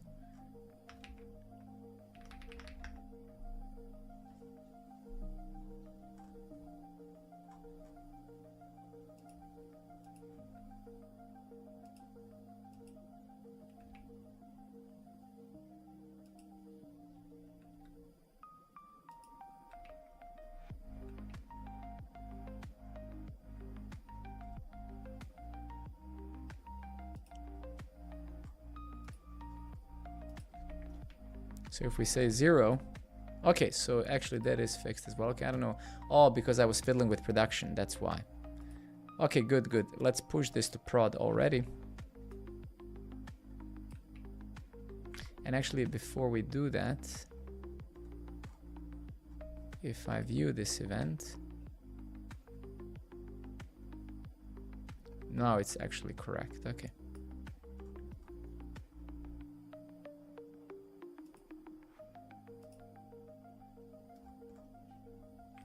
Okay, very good, very good, very good. Let's deploy that.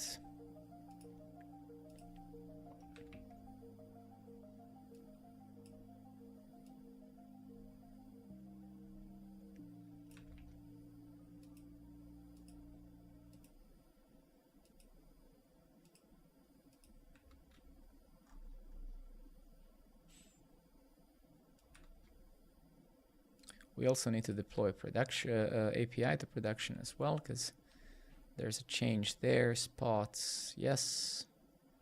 Cool, cool, cool. Very good. So we need to deploy both.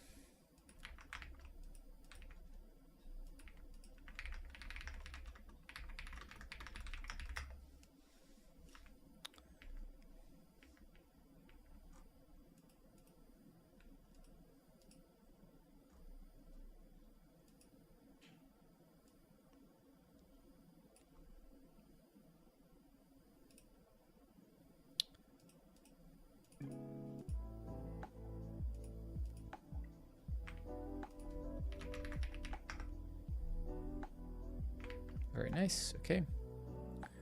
And let's actually do the same for the UI.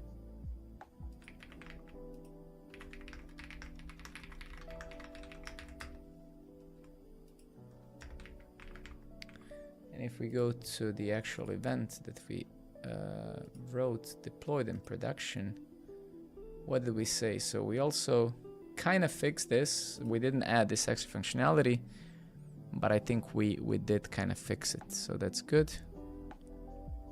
So that is good.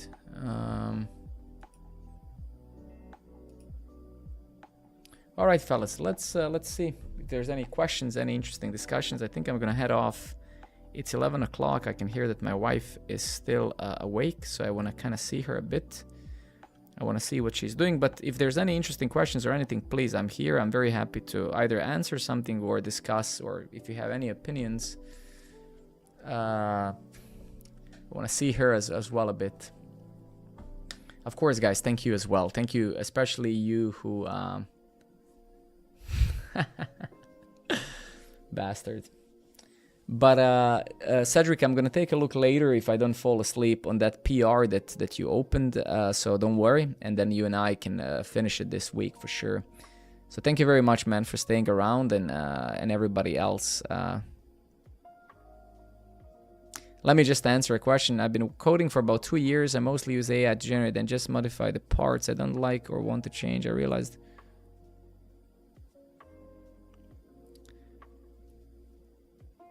Oh, my friend, my pleasure, Daniello. My pleasure, man. Okay, to answer that question, I mean, yeah, I don't know. I think that's. I actually, let me just write the note down. I need to write a blog post on that. Give me 1 second, because a lot of people are asking the same question. Let me actually write it here, and then I'll just write it on my tablet or whatever. Write a blog post on. Write a Programmer Network article on I'm using AI too much. What should I do?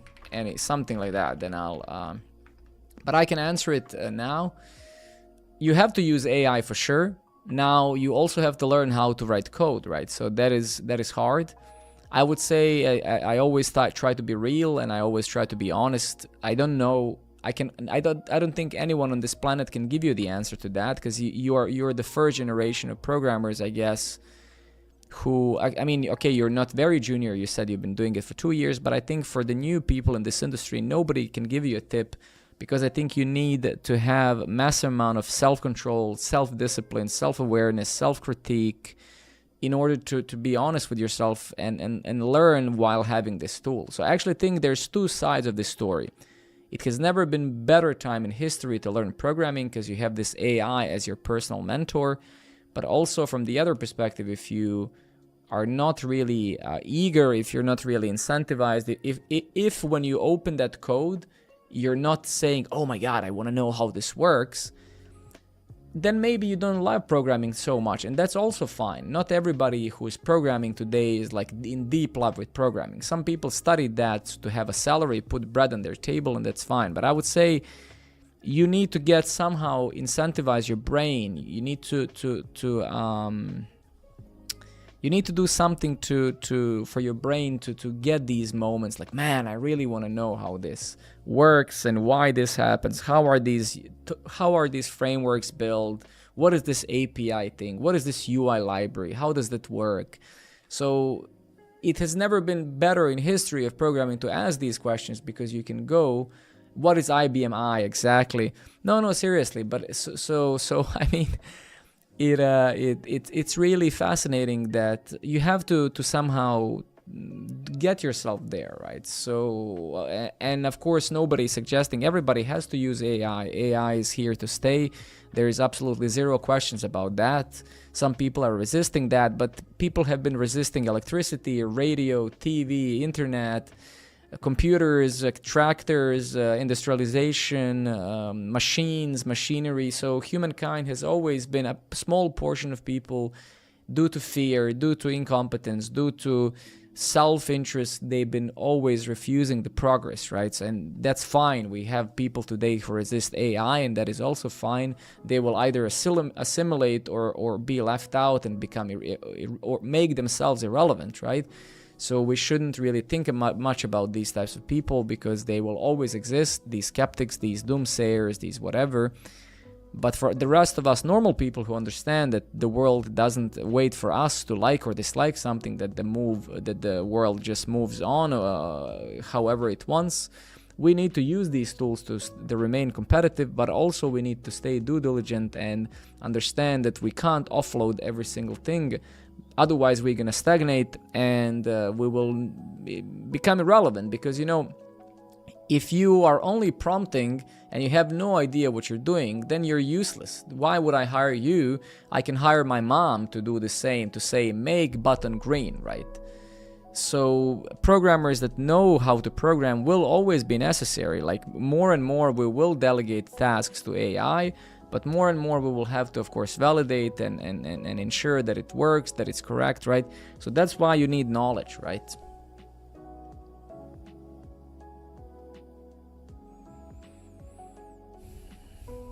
Yeah, but you see, I'm a little bit skeptical when I read messages like that, and I completely get you, but I don't see much of the passion there. You're saying I'm heartbroken that I need to learn new things, right? I mean, you need to change your perception, right? If you like, this is a very tough industry, man. Being a programmer is a very hard job, and it's very hard because we continuously learn, right? Your job, you will never learn. You will learn every single day of your life, and if you are already at the very beginning saying that you're heartbroken because you have to learn, then maybe I always have to be, I'm always direct and honest and transparent. So if you don't like learning, this industry is not for you, right? Because learning never stops. Learning is, like I have on my old blog, right? I have a quote that says, there's no end to education. It's not that you read a book, pass examination, and finish with education. The whole life, from the moment you're born to the moment you die, is a process of learning, right? So this is even more relevant to programming. So when I hear young people saying, "Oh my God, I have to learn to program," I would be very careful. I would try to change my perception, right? I would try to change my perception, because that perception is not going to get you anywhere. You have to have a more healthy perception, oh man, I'm in this amazing place where I can sit by a computer while billions of people are literally starving, and I can spend the time learning these things about these amazing things, computers and internet and servers and ones and zeros and electrons and all of these things. You need to inspire yourself to think that way. If you're gonna think,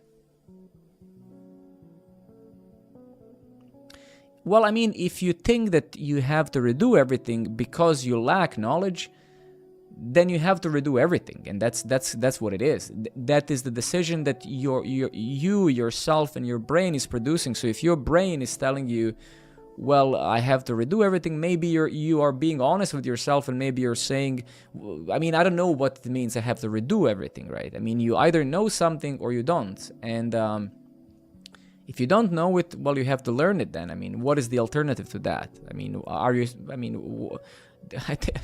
it's a binary problem. You either know it or you don't know it, right?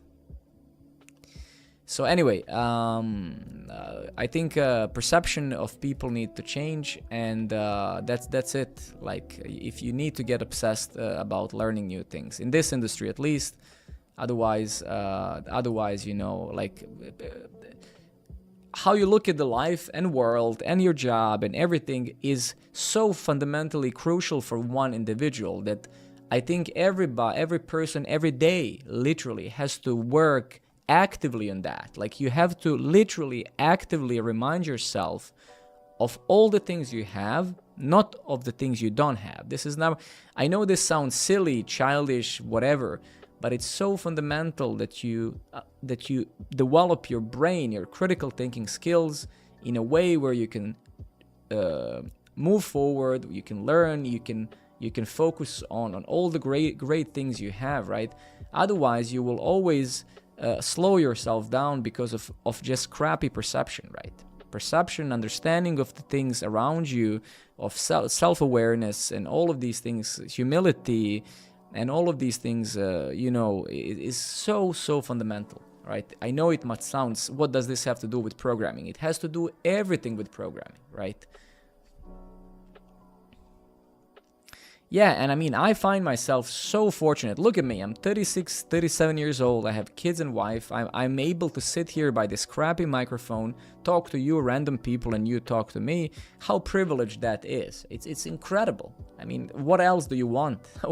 What else can I ask for, right? I mean, it's just ridiculous. I mean, right? Some people now are fucking working in gold mines, 100 meters below the earth, right? So this is necessary for people in order for them to truly emotionally happy and understand things, right? I mean, any job, right? Again, I mean, there are people who are now, their children now in shitty areas of the world who are building your phone that you pay, right? So anyway, I don't want to go too much into philosophy, but I think you can't truly be happy no matter what you do without understanding the core principles of the things around you if you have a crappy perception, if whatever it is, you will always be seeking for something while not focusing on the things you already have. And I think it applies very much to programming just as well as it applies to every single thing in life, right? So if you have to learn something, and if you have capability to learning, you have your parents or your siblings or whoever else have created the environment for you to be able to do that, then embrace that with happiness, with smile on your face, right? Some people would literally, millions and millions of people today would kill to have the capability that you and I have, that they can just sit in a warm home, you know, with the internet and be able to learn shit. Of course, it's silly for us to maybe conceptualize that right now, but, you know, remind yourself, and if you need a reminder, just go to the internet and look what some people are going through, and that's it. It's very easy to fall into this bubble of life that we have type of thing, and imagine that all of this is given. Yeah, I mean, I have my own place and an internet and food. That's given, right? So this is my last philosophical tip for the rest of the stream. So you guys can internalize it and think about it. Yeah.